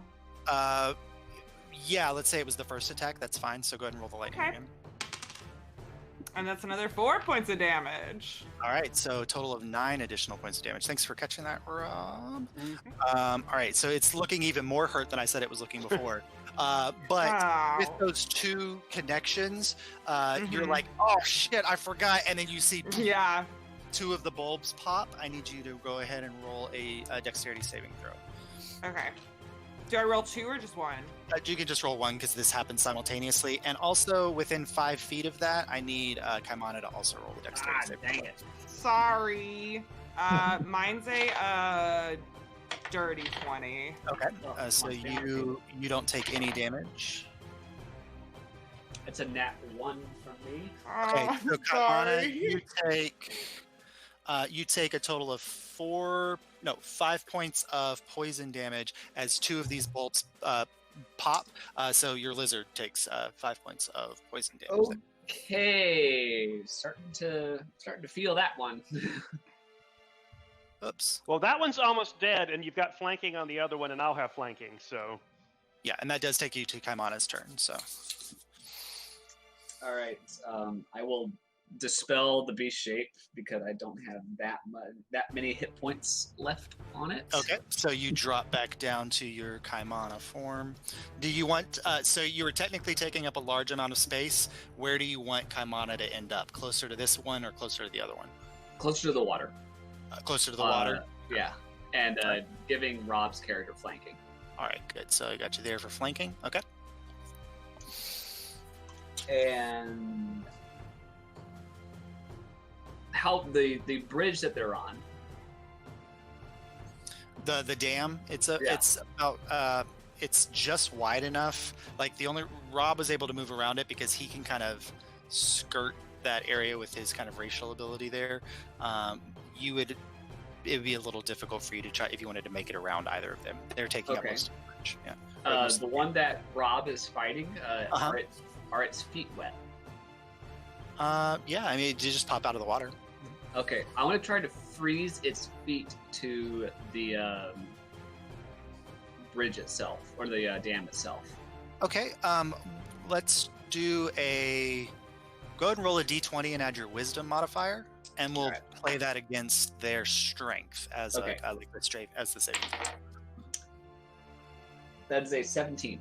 17. Okay, so that was a 15. All right, so you kind of focus in with your ability, and you see kind of ice forming around the back paws and then one of the front paws of this creature, and it is locked in place. We'll say that it is, for the purposes of this, grappled for 1 round. And so either it can break out of that using an action on its next turn, or it could attack Rob from that position, but it is frozen in place for 1 round. Okay, and I'm trying to remember if Shape Water is a bonus action or if it's a. I think it's an action. Okay, let me double check here.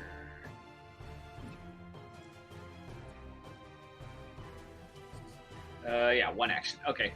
Yeah, I'm done. All right, there you go, Kamana. All right, up next we've got Abel. Oh, it's me already. Abel's gonna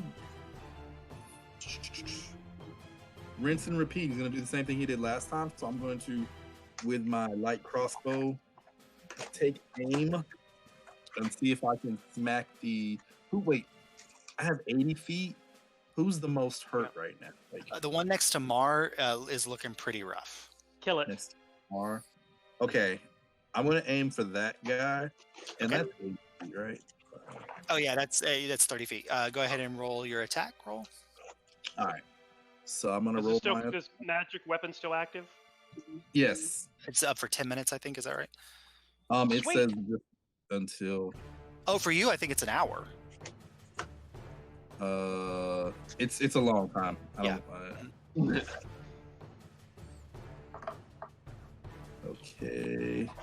Can I use my bardic inspiration and add the d6 to my attack roll? If you want to, yeah. I won't do that. Oh Jesus! Oh, not good. The blood of Jesus. Yeah.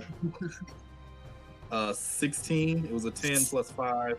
16 I mean, does 11. hit. So Okay. you go to fire, and you're kind of like you're trying to Mars lightning dancing around this thing, and there's a lot of distractions. You're not quite sure if you're going to make this hit, and just as you're about to pull the trigger, you just hear Wash go, "Calm down," and you aim and you release, and the bolt strikes true. So go ahead and roll your attack damage. My attack is gonna be. Okay. 6 damage. Oh, 6 points damage. All right, so let me go ahead. Rob, you have a percentile dice. Yes. Go ahead and roll a percentile dice for me really quick. 23. does he do? 23. Okay, good. So you hit it, and instead of falling this way, as the creature kind of rears back and goes into its death throes, it falls off the side of the dam and crashes down into the dry riverbed and the mud below, and just kind of makes this sickening thud sound and releases its last breath, and that beaver is out. Later. Okay. All right. Anything else there, Abel? Nope. I'm gonna just hold steady. All right, Wash, it's up to you. It's yours now. Okay. I'm gonna hit him with the vicious mockery again, Okay.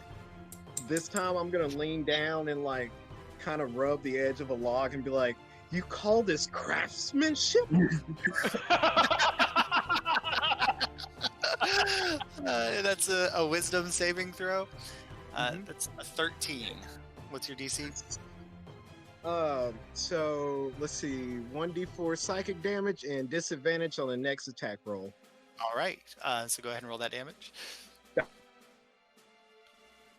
That's 4. 4 It points hurt? of damage. Yeah, he took it to heart. You're hurting him on his craftsmanship, or her. We don't know which one this is. And he now has disadvantage on his next attack roll. Very nice. Do you want to make any movements or anything? No. Who is on the other side of him here? The yellow? This is That's Sora's me. over here. Yeah. Okay, so to Soros, I'm gonna tell him, your coat looks amazing today, especially I in will the take midst it. of battle. What's the range on Bardic Inspiration? Does Does it say a creature you can see, or does it say 60 feet? 60 feet, a creature who can hear you. Oh, who can hear you. Okay, 5, 10, 15, 20, 30, 35, 40, 50. Okay, yeah, he's just in range at 55 feet, and you shouted over the sound of the waterfall and everything, and he hears you. So, Saurus, you can take your D6 Bardic Inspiration die. Okay. All right, and it does. And you want to move or do anything there, Wash? Mm-mm. All right, can you stay where you are? Which does take us to Saurus. I hit it. All right, you have flanking, so go ahead and roll with advantage. That is going to be a 16. 16 hits. Okay. A massive 1d4 of damage. Does being grappled do anything? Because it's grappled for a turn. Grappled only reduces movement to 0. Okay, that's it. Okay. So that's a total of 6 damage on the first attack. Yeah, so it couldn't get away if it wanted to. Come on. Okay, 6 Got it. damage. Awesome. Okay. I am going to spend a key point for Flurry of Blows, so I get 2 more attacks. Go ahead and make your next 2 attacks, both with Also advantage. with advantage. That is 18. That's an 18. That hits. There you are. Okay, cool. That's 8. 8 points of damage. Wow. Okay. And then your I rolled a 4. Your final flurry of blows. The furry flurry is actually appropriate. The flurry of blows. 23. Hits. And I didn't have to use my inspiration. And that's another 6. 6 points of damage. Nice. So you just crack, pop into this thing, and it is taking a beating. And it's a little larger than the other one and a little bit hardier, but you can definitely see that it's taking. There's parts where its skin is starting to kind of hang off, and there's blood sprouting, and it's just kind of coming out of its mouth. You've made 3 contacts with it, and you watch as with each contact there's a shutter that kind of flies up to these blooms on its back. Boom, boom, boom, and then you see when you after you kind of make that final contact, you just see pop, pop, pop as 3 of them explode. I need both Kaimana and Saurus to make dexterity saving throws.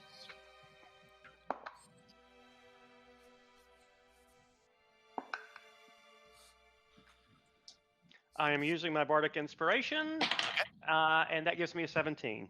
17. I got 19. 19. Both save. Good. So you both managed to dodge out of the way as these poisons are exploding around you, and you avoid about 10 points of poison damage there. So very nice. Good job. And that ends your turn, Saurus, or do you want to make any kind of movement or anything? I want to shift to the left one so that if, basically, so I can give Kamana advantage, and if Marlo advances, I can give her advantage. She can get it as well. All right, sounds good. All right, and that does take us to the beaver's turn. And so the beaver's turn.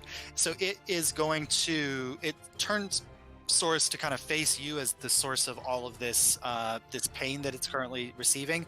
But Kaimana, you see right in front of you, its tail rise up and then just slam down behind it. I need you to make a strength. I need you to make. Oh no, it just says roll to hit. That is a 19. That hits. All right, so you take 8 points of bludgeoning damage, and I need you to make a strength saving throw. Not my best saving throw, guys. No. 14. 14. Okay, that fails.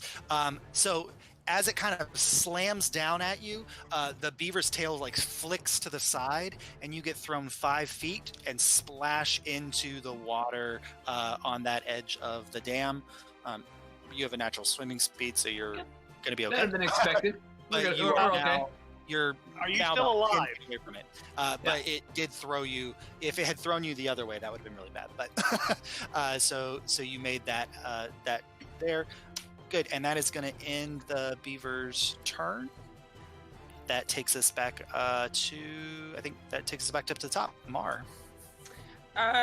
Cool. I'm gonna run up on the one that's still up, Okay, and you get flanking with Saurus there. and I'm a swing on him. All right, go ahead and make your 2 attacks. And I get advantage, right? Yeah, you get advantage. Cool. Well, that is gonna be a 15 to hit. Did you roll advantage? I did. It's a That- 4 and an 8. Yeah, that just hits. Yeah. Okay, cool. So that is. Oh.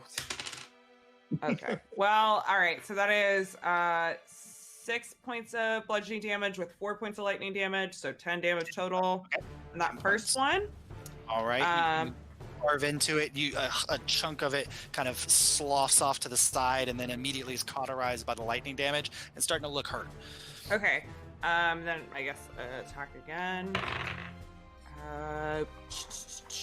Better. That is a 21 to hit. Let's go ahead and roll your damage. Cool. That is max damage. So that's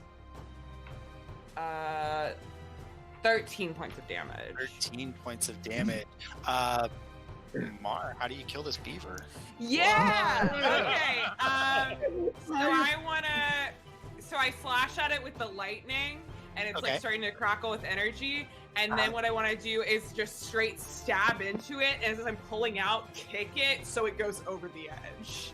All right, fly off over the edge. All right, so you stab into it and kick it, and it flies off and kind of lands thud near where the other one landed. The remaining 3 bulbs do explode because it was killed by a melee attack. So I need both you and Source to make dexterity saving throws. 20 dirty. Nat 20.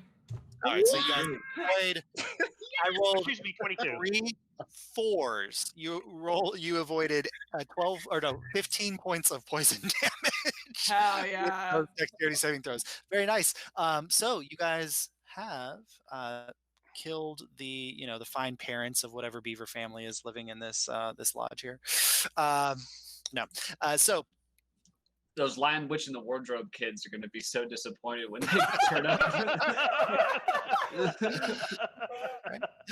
so that kind of clears things out. You kind of wait for a moment and nothing else pops up. You don't see anything kind of happening around you. Is the shiny flashy still happening? Go ahead and the make water? a perception check. Source. I'm going to look too since I'm in the water. I You're don't not see close it. enough to help, but you can both go ahead and roll. Yeah. Yeah, I don't see it. 3. 5. I rolled Come a on. 6 with Kamana, you're still pretty shook from being slapped by this beaver, and you're still kind of clearing your head. And you look over to where you kind of remember it being, but you realize that you're kind of surrounded by a cloud of your own blood, and you're looking. It's hard for you to kind of make out what's over there. Yeah. Can Abel make his way up the dam to his friends? Yeah, go He's ahead not- and make an acrobatics check just to make sure you can clear the slippery log that's on the waterfall. Sure, I can do that.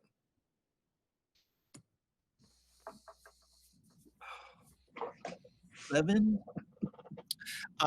You like survives the beavers, falls on the wood.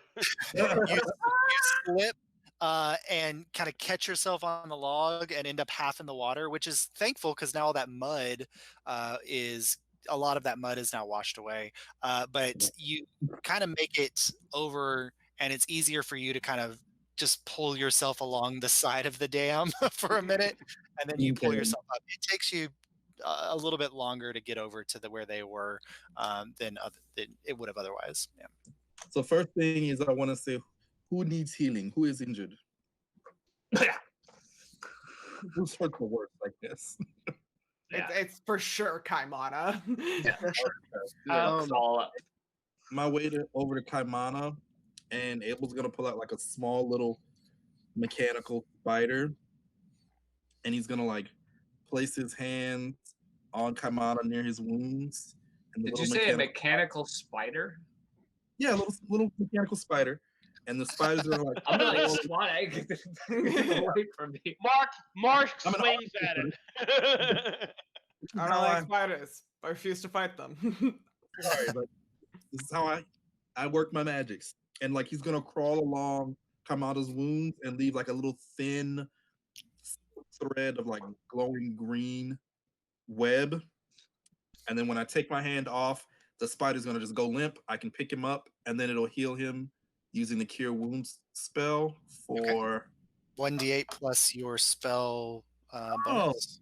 11 points of healing. All right, come on and take your 11 points of healing. That takes me all the way back up, but Boom, full up.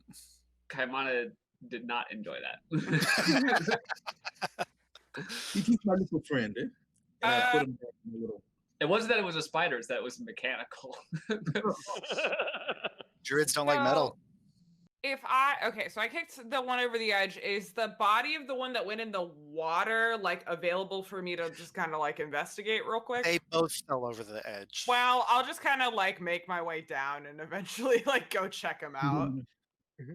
Okay, so you can either do a athletics check to try to climb down the dam on this side, or you can take the long way around. Taking the long way. All right, so it's For going to sure. take you probably because you're going to have to kind of go all the way back to where you climbed up initially and make your way down. So for the next 10 minutes or so, you guys don't see Mar as she makes her way down. Eventually, you get back up to where the beavers are. Go ahead and roll an investigation check there, Mar. It's not great. It's an 11. I'm specifically just looking for like, does this feel like exactly what I saw before? You know, like is this Okay, like yeah, so you same can- energy? The bulbs are like you distinctly remember the color and shape of the bulbs on the previous entity that you saw. This one is they're different shapes. These are actually kind of similar to the bulbs that you saw on those flowers earlier in the day, like this bluish aqua color almost. Yeah. Okay. But very similar in that sense that like these plants seem to have rooted into the creature, and now the creature and the plants are kind of acting as one entity. Okay. Mhm. Interesting. Yep. That's not good. Okay. Cool. I'm gonna dive back in and explore the lodge. You're going to swim into the lodge. Okay. Yeah. So you go ahead and make your way to the lodge. And as you pop up into the lodge, it's do you have dark vision? I think you Yeah. do. Okay. So as you pop up to the lodge, there's no light in here, but you can kind of see clearly. It has this really strong smell, which is weird because it has. I mean, it's not offensive necessarily to you, but it's this very strong smell of like the dander of these otter creatures. But it's weird because it's almost mixed with this floral decay. So it's kind of got this odd mixture of smells going on. As you're looking around, like this is a fairly newly built structure. And it's kind of that they were still probably working on the actual lodge portion of the dam, so it's not necessarily complete. But if you want to roll a check to kind of see what you see around, Yeah, I'll do that. you can either do perception or investigation. It would just depend on what you're kind of looking for. I'll do perception. Can Abel follow, or is that too deep in the water for me? You can do it. So you can hold your breath a number of minutes equal to your Constitution modifier +1. So all of you could easily make it. But Kaimana swims at 30 feet, so you'd be kind of slow going keeping up with him. But you could follow after. He would just be in there for a little bit longer than you. How far away is he? So the lodge is about 20 feet off the dam. And then to swim down and then up into the lodge is probably another 30 feet. So he's probably about 50 feet of swimming. That's a 22 for perception. Perception. Okay, so as you're looking around, Kaimana, and you're looking at all this stuff, you don't see anything that kind of stands out as weird, except there's a kind of glint that's almost, it looks like embedded into the wall, just kind of off on the opposite side. You want to go check it out? Yeah. Okay, so you walk over to where this plant was, Tiny. and it's a circular orb, probably 6 inches wide, and it's got runes written all over it. What languages do you speak? I speak Common, Aquan, Sea Elvish, Druidic, and Primordial. Ooh. Okay, you would actually recognize this because written in Elvish, you can read it. It looks like like it's a spell of some kind, and it seems to be invoking a lot of words that have to do with cleanliness or cleansing or purifying. And it's written all over this kind of shimmery glass orb. Uh, it's not similar to the other one you have that has that dull glow. It's just a glass orb that has these runes kind of written on it or carved into the outer side of it. Well, I'll just tuck that into my little. Okay. That's you'd probably have to identify it to know exactly what it is, but you do get a sense that, like, just from your naturalness, that this is spell work of some kind. So this might have a magical essence to it. Nah, I'm getting that vibe. Okay. I'll explore it when I'm not in the middle of a giant Yeah. beaver hole. You don't see any other beavers. You don't see baby beavers who are now orphaned. Probably get the sense that these giant beavers were building this lodge so that they could start a family, but there goes the honeymoon. But there's kind of where you're at. So, but there's nothing else in the lodge. This is a newly built structure. The only thing that's still kind of racking your brain is whatever you saw on the outside. Yeah, no sign of that. Not from the inside. You can't see it. Okay, I'm gonna go to where I thought I saw it earlier. Okay. Well, while he's playing this, I'm going to not wander, but go down the dam to see if I can get closer to see if I could see what was in the water. If I can't see anything, I'm going to keep going to try and see where the other sluice, what it's dropping into. Okay, go ahead and roll a perception check to see if you can spot the whatever that was under the water. Nat 20 plus 3. Okay, yeah. So where, like, you're trying to peer it to where Kaimana was pointing before, and now you clearly see it. Like, there's a slight ripple in the water from the current off in the distance, and you can clearly see from this distance. It looks like somebody put a candle in a window, and you're looking at it through the undulation of the water. It's very clearly a flame of some kind, but it's underwater. That's nothing you see every day.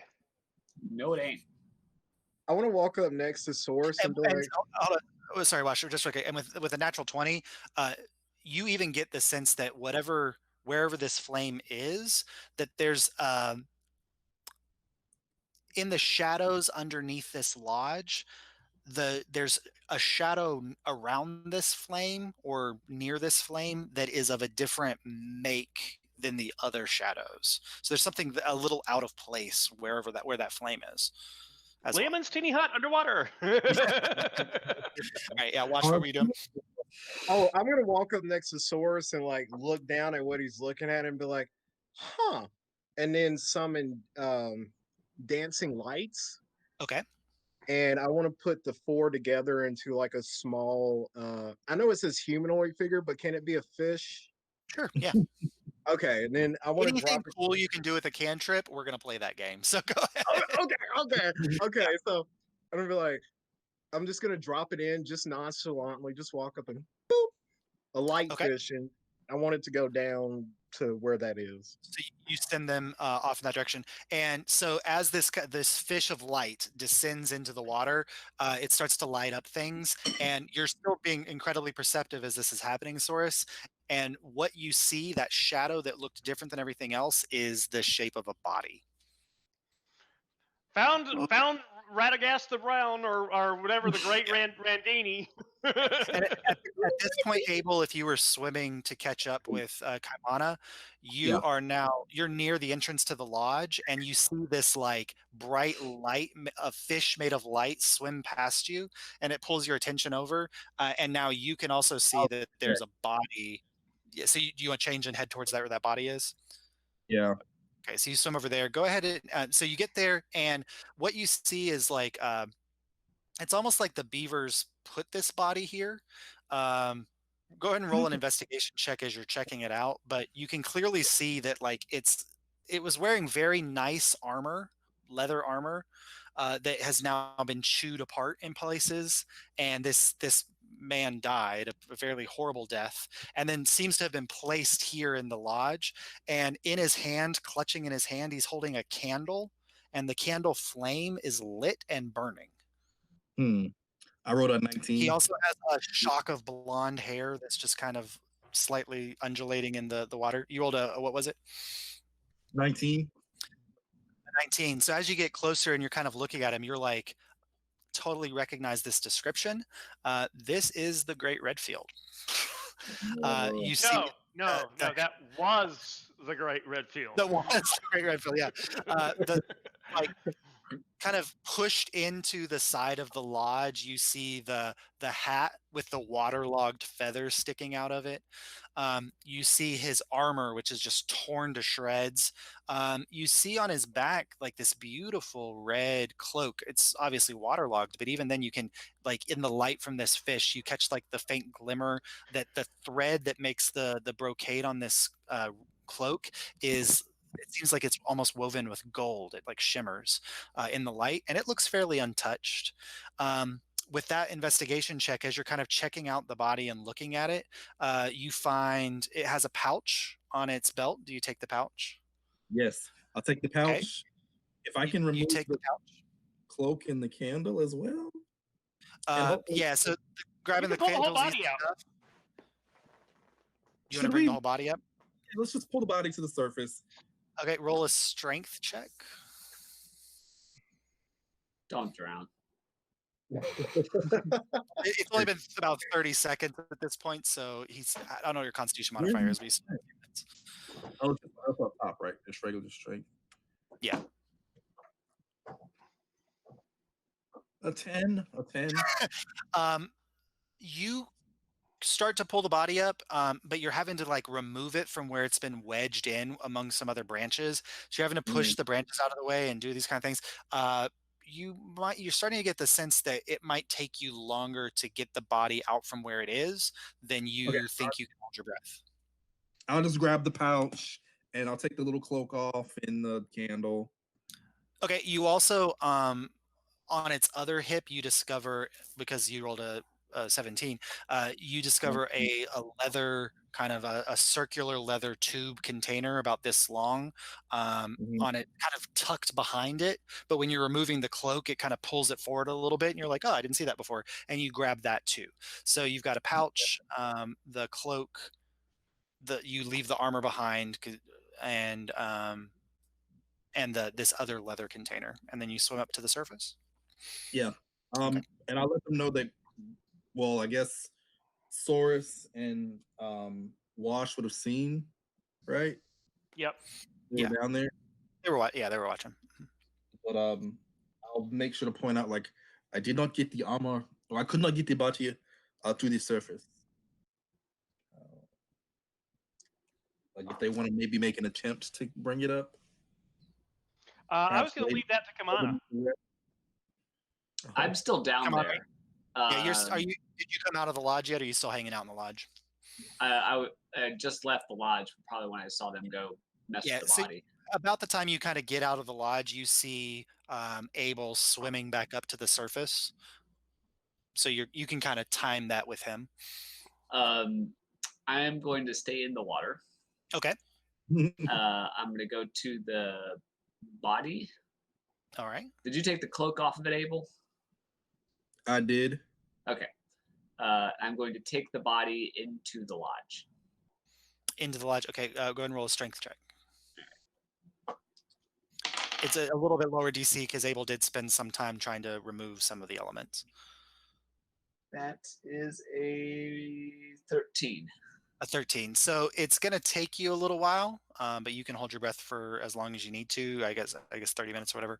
I got an hour is an hour. Yeah. So it would probably take you 10 or 15 minutes of careful, like, one, removing the remainder of the branches and getting them out of the way, and then actually kind of pulling the body with your swim speed slowly up into the lodge, and then out of the water into the lodge. It'll probably take you 10 or 15 minutes probably to get it up there.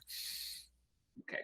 And if there's any like loose twigs or debris around, I'm just gonna kind of pile it on top of the body, say a quick druidic prayer, and then go join my companions. Easy enough. The ground is littered with twigs. You put it together, and you do this, and then you leave the body. Good. All right. I didn't want to bury him. Yes, this is just as good. Yeah. Right. So the great Redfield laid to sleep in the lodge where he died. I will ask Abel if Wash Bjord can have the cloak. Oh, Wash is just sitting there like.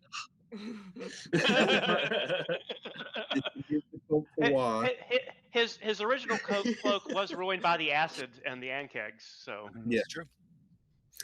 I was gonna, as soon as I come out of the water or I see Wash Bjord, the first thing I would do is hold up the cloak for him. Oh yeah. So Wash summons. Oh, go ahead. Oh, he summons unseen servant to go and grab the cloak, and I tell him dry. So you guys just watch as suddenly, like, or Abel, you feel something grab the cloak from you that you can't see, and then it kind of drifts away from you a little bit, and then it just starts getting shaked like this up and down, and this like wet, soppy cloak is just kind of flying through the air, and it's slowly kind of drying. You do see now that there's some blood stains on it, but the actual fabric of the cloak is undamaged. But it will take a little while to dry with your unseen servant waving it around, but it'll eventually happen. Would you say I could use shaped water to help dry it? Yeah, you could. Okay. Yeah, once I get out, I'm gonna be like pull the water out of it, I guess. Yeah. I'm gonna go down and look and see what the sluice is dropping off. Okay, go ahead and roll a perception check as you're doing that. And then Abel, once you get ducked up to the surface, do you look through the items that you pulled out? Yeah. Okay, so in the pouch that you pulled off of the belt, you discover 27 gold, 15 silver, and 18 copper pieces. Okay. So I will divide that up amongst the party. 27 gold, 18 silver. Yeah. And then I forgot how many was it? Did I say 13 copper pieces? I think so. Copper is like and then you also find one probably about the size of a quarter. No, maybe a lot smaller than that. About a little bit smaller than a dime size blue gem that has kind of gold flecking in it. It's not a translucent gem, but it's a small little gem that's kind of bluish in color with gold flecking on it. You find that in there with the money. And that's all that was in the pouch. You got the red cloak with the brocade, and then you open up the leather container, and rolled up inside the leather container is a scroll. When you open it, it's almost like you can't read it. It's like this weird language, but then you kind of clear your brain, and it's almost like the artificer part of your brain clicks into place, and suddenly you're like, wait a second, this is a spell. And you recognize the spell. It's something that you've known other artificers have been able to cast in the past. This is a spell for Thorn Whip. Ooh, it's a good one.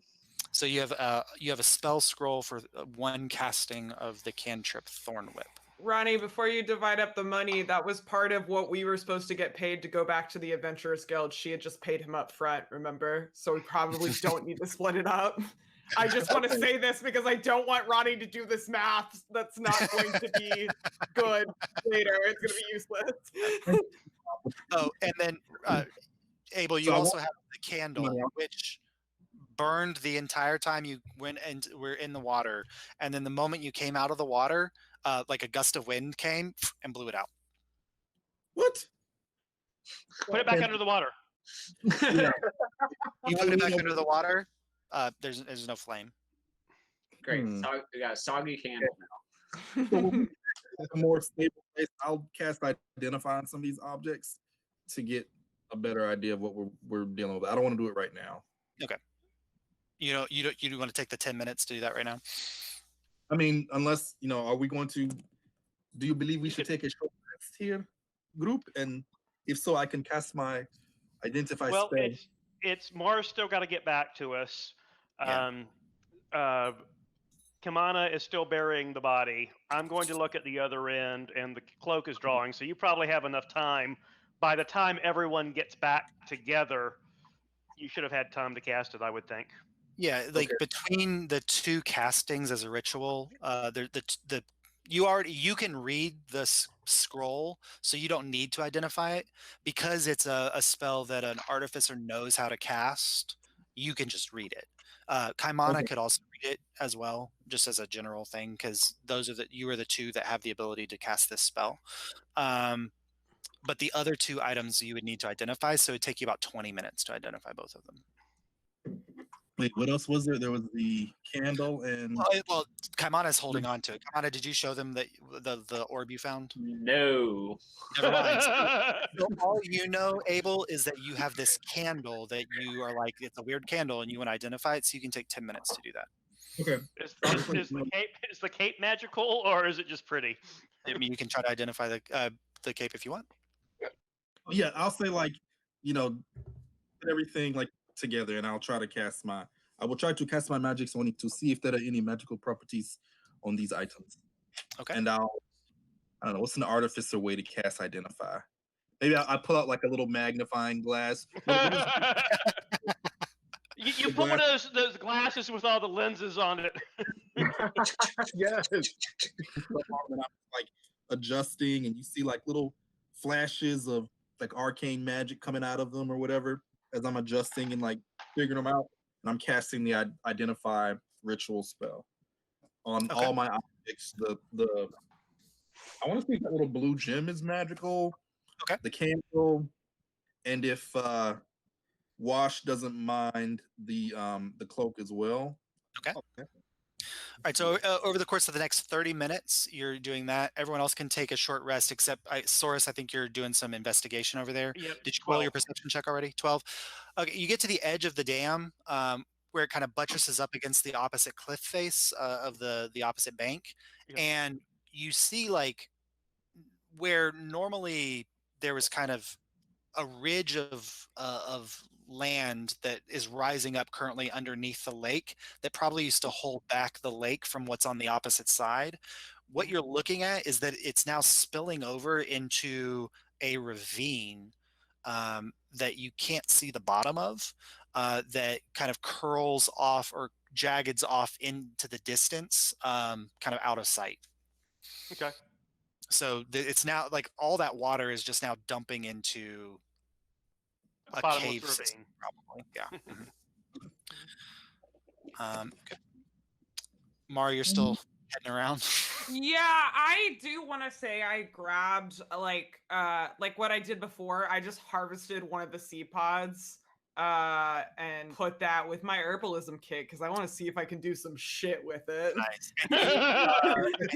You definitely did that enough in the past that you don't need to roll for it. Cool. As you're making your way back, Mara, I do need you to roll a kind of perception check because now you're kind of wandering alone by yourself through the forest a little bit. 19. 19. And okay, good. I'll keep that in mind for you. And Saurus, as you're looking into the ravine, you do hear kind of like a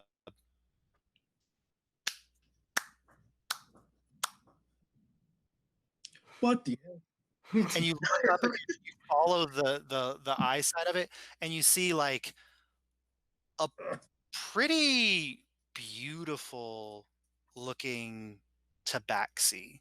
Like you've seen a couple tabaxi in the area of the Riverlands before. They're pretty common in this part of the world.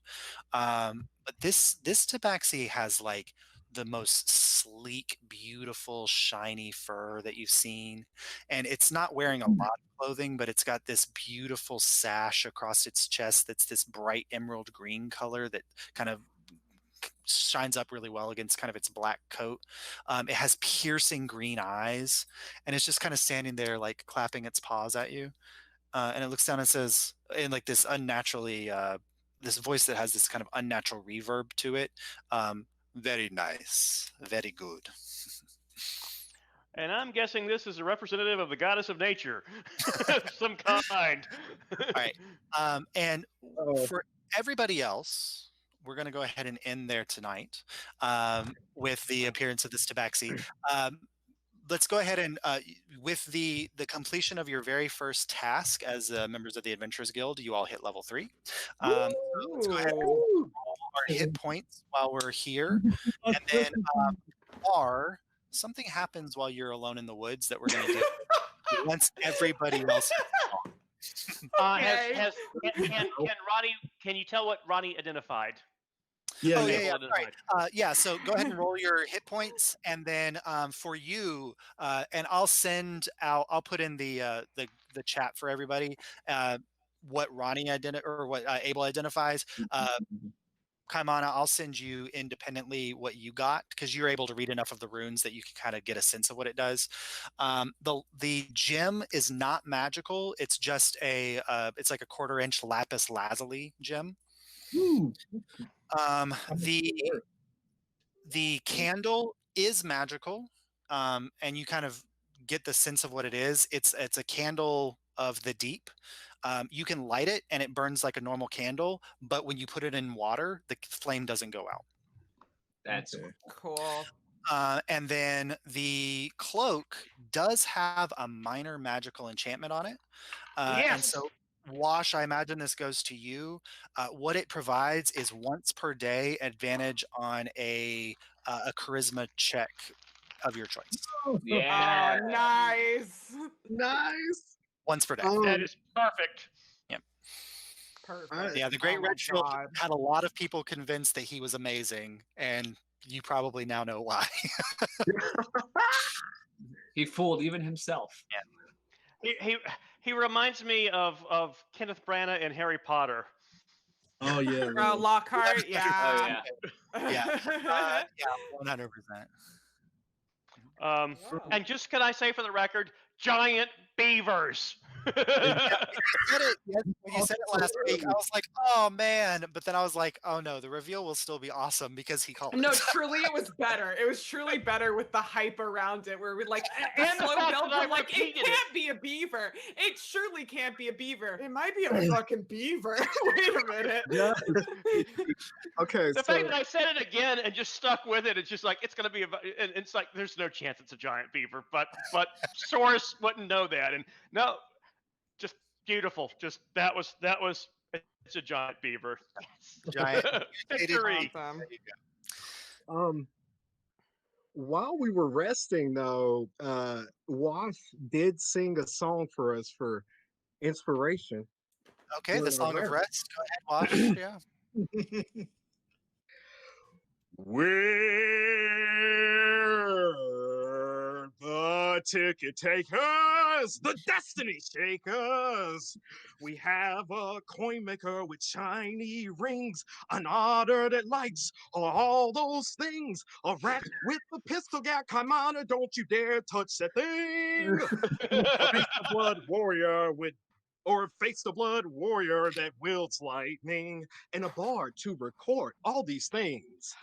The ticket takers, the spider evaders. They see a dam, they take that dam. The beaver should have gave their tickets without fighting. We're adventurers now, so we'll take your tickets and not say, Oh no. please. Thank you. Cool. Beautiful. For that, I don't normally, but I think for that, Wash gets a point of inspiration. Yes. Absolutely. Yeah. Absolutely. Yeah. Oh my God. Tip of my non-existent hat to you. All right. So for everybody else, thank you so much for tuning in.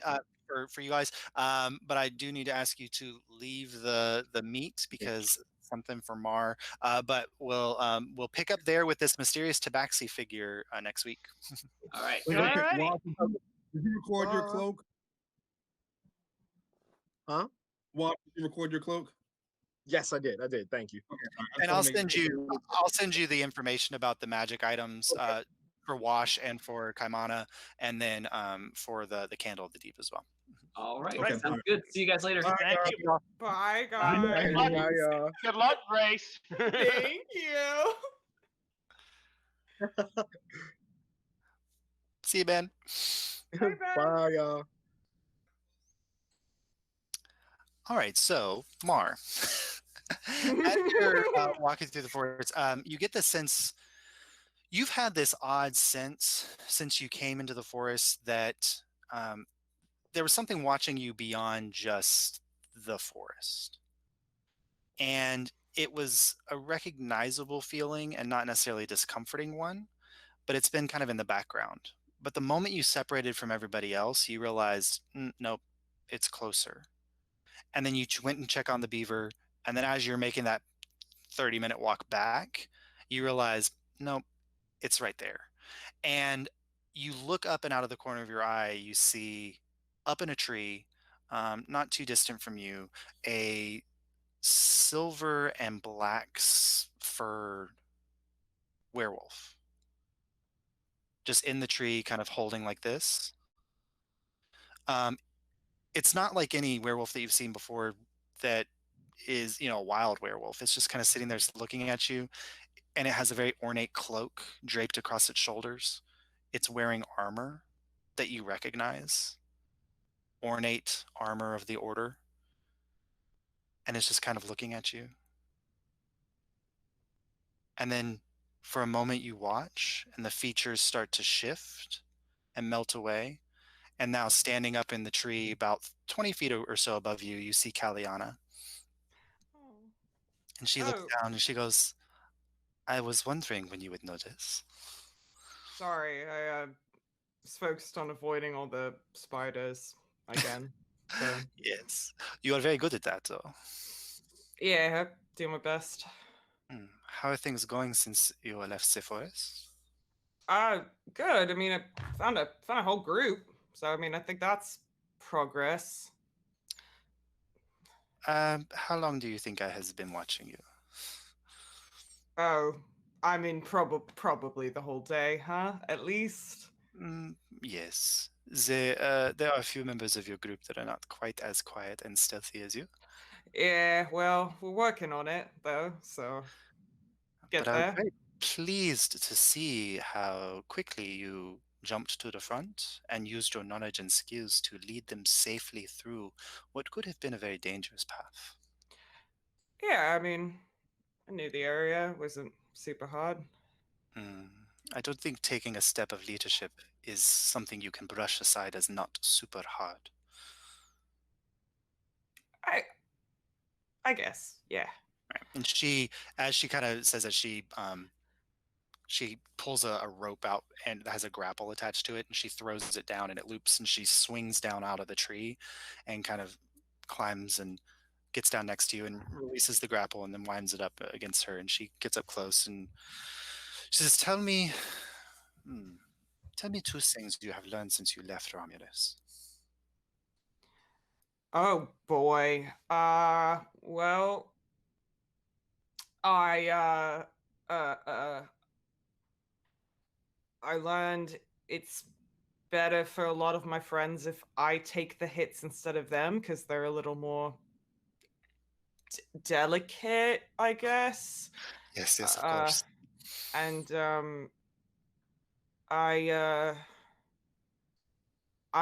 well, I knew I wasn't really good at talking to people. I mean, I was aware of that for sure, but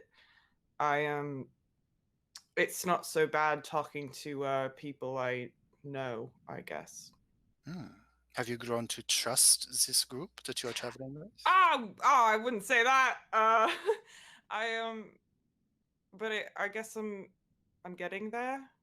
I think. I think a healthy skepticism is always good, but you should not let it stand in the way of potential progress towards your goals. Yeah. But what do you say about standing in front of the line and being the one who takes the hits? I think you are ready to embrace something that will make that a little easier for you.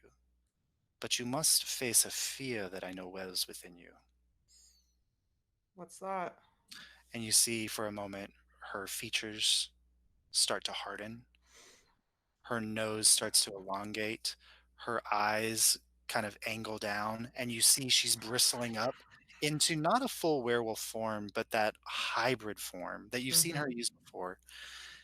And she kind of, you know that if you embrace what is within you, the strength of the order, this is the time when everybody else would be getting this blessing that you have run away from most of your life. But now, if you took that, it would make you stronger. But you have to let go of your fear. I'm And doing she's my gonna hit you. best. She rolls a hit.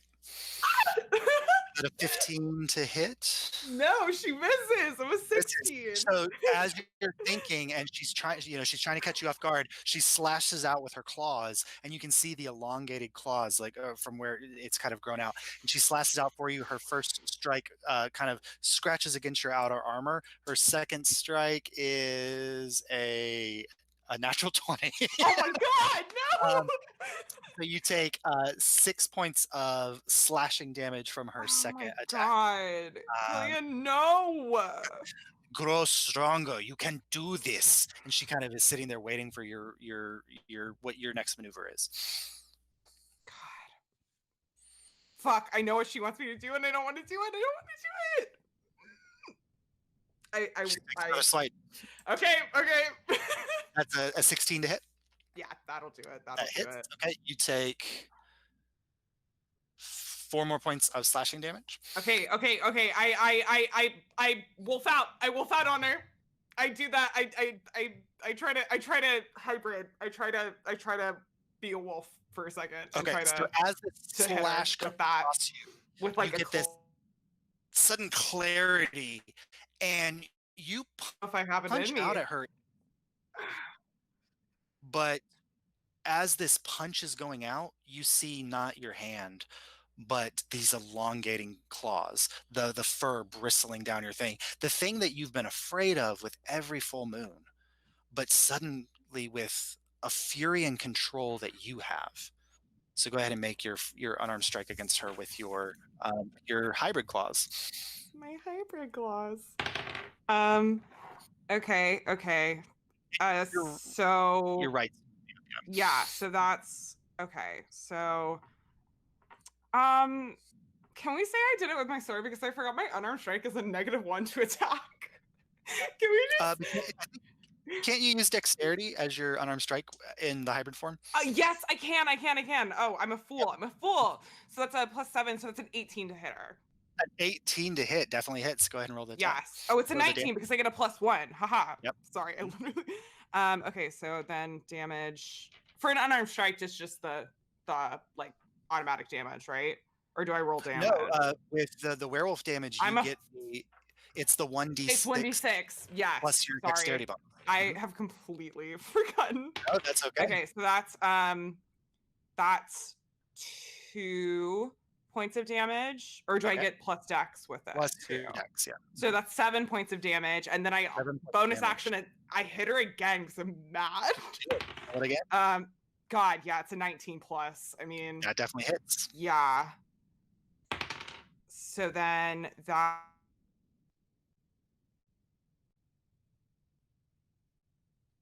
Oh, it froze. Grace, did I lose you? I might have lost you.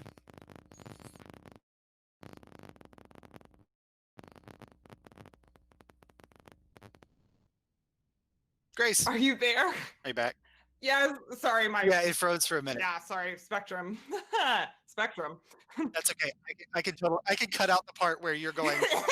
I got really excited. Okay, so I did. I rolled a 19 plus to hit her, and then I did 8 points of damage on her. 8 Yeah. points of damage. All right, so with this furious rage, you strike out twice, and like there's just the first strike is just enraged, but then you're like, wait, you have control, Yeah. and you slash out again, and you kind of nimbly dodge back, and she's like, very good, this is better. And then you see she kind of takes her claw and slices it down across her arm, and blood kind of trickles. But then you see that flame that had wreathed around her sword flash up and entangle around her claws, and she kind of bellows out and she says, do it just like me. I do it. I take the knuckles and I drag it across my my fist, and I see if I can get the lightning on my claws. Okay, and so you feel the pain of the strike go in, and you focus on the blood, and you watch as the energy that is inherent in your hemocraft magic suddenly like spirals up your arm, and now both of your claws are glistening and flexing with this lightning power that's just crackling around the edges. And she says, do what you can with him. Okay, I hit her. Go ahead, roll your attack. 17 plus. Yep, that hits. So 4. So what is my dex? It's a 5, so 9. Nice. God. So, and she takes this hit across her, and you can see the crack. Did you roll your lightning damage too? Oh no, I forgot to even roll my lightning damage. That was just the coolest part. So there are 2 points of damage. Damn. So you strike across, and like her leather kind of gets torn. This beautiful ornate armor. You tear across it, and then this crackle of lightning energy goes, and you can just smell the burn of the oxidation in the air and the hair burning. And she just steps back, and she kind of flings out, and the fire goes. And then she comes out of it, and she shakes, and then it's just Calliana stepping there in front of you, and she says, "Is this the thing you were afraid of all this time? Yeah.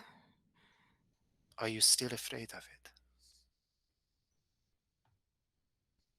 I don't know. Good. Just because you have this strength does not mean it cannot overcome you. You must still fight with it every day. When the full moon comes, you must still fight with it. And be careful in battle. It can be something that will make you a powerhouse to protect your friends, to deal damage to those who would destroy the natural order of things. But if you allow yourself to get too lost in the bloodlust, you know what can happen. Yeah. You've seen it happen before. Yeah. But I know that you have the strength to not let that happen. Do you? Yeah. I hope you will be more confident when it's actually needed. I hope so too. She reaches behind her and she pulls out a potion. She passes in your direction, and you regain 7 points of healing. Okay. Still does not bring me up to full because she beat the shit out of me. I was worried. I was like, oh no. my mentor off screen kills me. They find my body. That's so funny. She would shove a potion in your mouth and be like, maybe next time. Yeah, well, whoops. Yep. Right. So, do you need anything else from me, little wolf? No, I'm good. Thank you. I will be watching, especially when you find yourself in my neighborhood. Sure. Have you seen anything that I should know about? Oh, yeah. I pull out the seed pod, and I'm like, Okay. I found another one of those plant hybrid things. And she looks at it and she's like, but it was it was on our side. It wasn't in the Feywild. It was here. well, remember that the direwolf did cross into our realm. Yeah. What was it on? Was it another wolf? Giant beaver. A beaver. A giant. I pointed the dam. Yeah, they did. There was 2 of them. They built that. I don't know if they did that while being monsters. I don't really know the timeline of the thing, but She looks in the direction. She's like, I would imagine it would take monstrous energy to build that. yeah. But that must mean that a bleed is nearby. Yeah. I don't recommend traveling through it. Oh no, I'm not gonna do that to these guys. I mean, not yet, at least. No, I don't think we're but ready keep for in mind, that. this seems to be getting worse. We may need your help before much longer. I think finding yourself on your lone wolf for the time being is probably still the best path, but we might need you at Romulus Keep earlier rather than later. Yeah, I mean, just give the word. Have you seen anything else? She kind of looks. Have I? I'm being a fool. Have I seen anything else that I feel like she should know about? It's just in this, like, I mean, aside from the beaver and the dragon, you haven't really seen it, and the flowers. The but- dragon. Hey, forgot about the dragon. Gonna be real about that. So there's a dragon in the woods. You saw a No, dragon. did I lose it again? This no, am I still there? Oh no! I might have to cut this part too. I'm gonna do a lot of editing of this portion of the. Spectrum, you can't do the- this to me. Are you back? Yes, Okay. I'm so sorry. Yeah, so that's no problem. This will be easy enough to edit. Go technical difficulties. She kind of looks and she says, "You saw how big was the I mean, dragon?" I think it was only a young one, but it was. I mean, it was green, so I mean, got to be related, right? This far out into the forest. Well, that it is headed very into weird. the forest too. I mean, it was going straight for it, but I guess it was just kind of going over the area. It's hard. But it'd be it's strange. We have not seen dragons ranging from the forest in 50 or 60 years. Yeah, I mean, That's concerning. I just thought you should know. Yes, thank you. We do have our contacts within the hold. And you know, when she says the hold, she's referencing Deepwood hold, which is the former, like, Tanatsa's temple was Mhm. called Deepwood Hold. And the whole central, like, heart of the Deepwood is also referenced as the hold. And as far as like, you probably wouldn't let on as much to the group as you know, Mhm. is the rumored resting place of Derevo, who went to sleep after the subversion. And part of what the watch, the wardens and the order do is they are trying to prevent people from trying to find Derevo's hiding place or his resting place. Okay. Interesting. Yeah, but you do know that there's a kind of a colony of green dragons that live within the hold, but they, for the most part, stay within the hold. Okay. So it's like weird to have seen what we Yeah. saw today. They're Okay. like, yeah, you get the impression from what she's saying that means something has kind of, like, push-pull factor has pushed the dragons to go out. Okay. Then that makes sense. Okay. Cool. Well, with this news, I probably should get back to Romulus Keep with haste. Sure. Keep getting stronger. Know Yeah. that you have more strength than you think. Yeah, we'll do. And she's gone. I go out of my werewolf form immediately as Yeah. soon as she is gone. 100%. And then you'll eventually make your way back to your group, or do you kind of decompress before that happens? I take a minute. Okay. And I just kind of like hold out my hand and watch it turn back into a claw for a minute, and then just like shake it off and go back to the group. Sounds good. So that'll delay your return a little bit, but Yep. it won't be so obvious that those guys are who knows what they're doing. Sure, God, Oh, I yeah. mean, So all right. Well, welcome to level 3. yeah. Did you already roll your hit points for that? I didn't. I did not. I was so distracted by trying to immediately update my D&D Beyond sheet. I was like, oh God. 8 on a 10. So that's good. Ooh, a little beefier there, Mar. So 8 Yeah. more points. Have That to be puts as the you- default tank of this group. Oh, I know. Well, as soon as Saurus gets, I think at level 4, if he takes a Dex bonus, his AC will get. Mm-hmm. You know how monks can do with their AC. Yeah. Oh, but that puts you at 30 hit points. Oh no, because with your con bonus. Yeah. So my con bonus.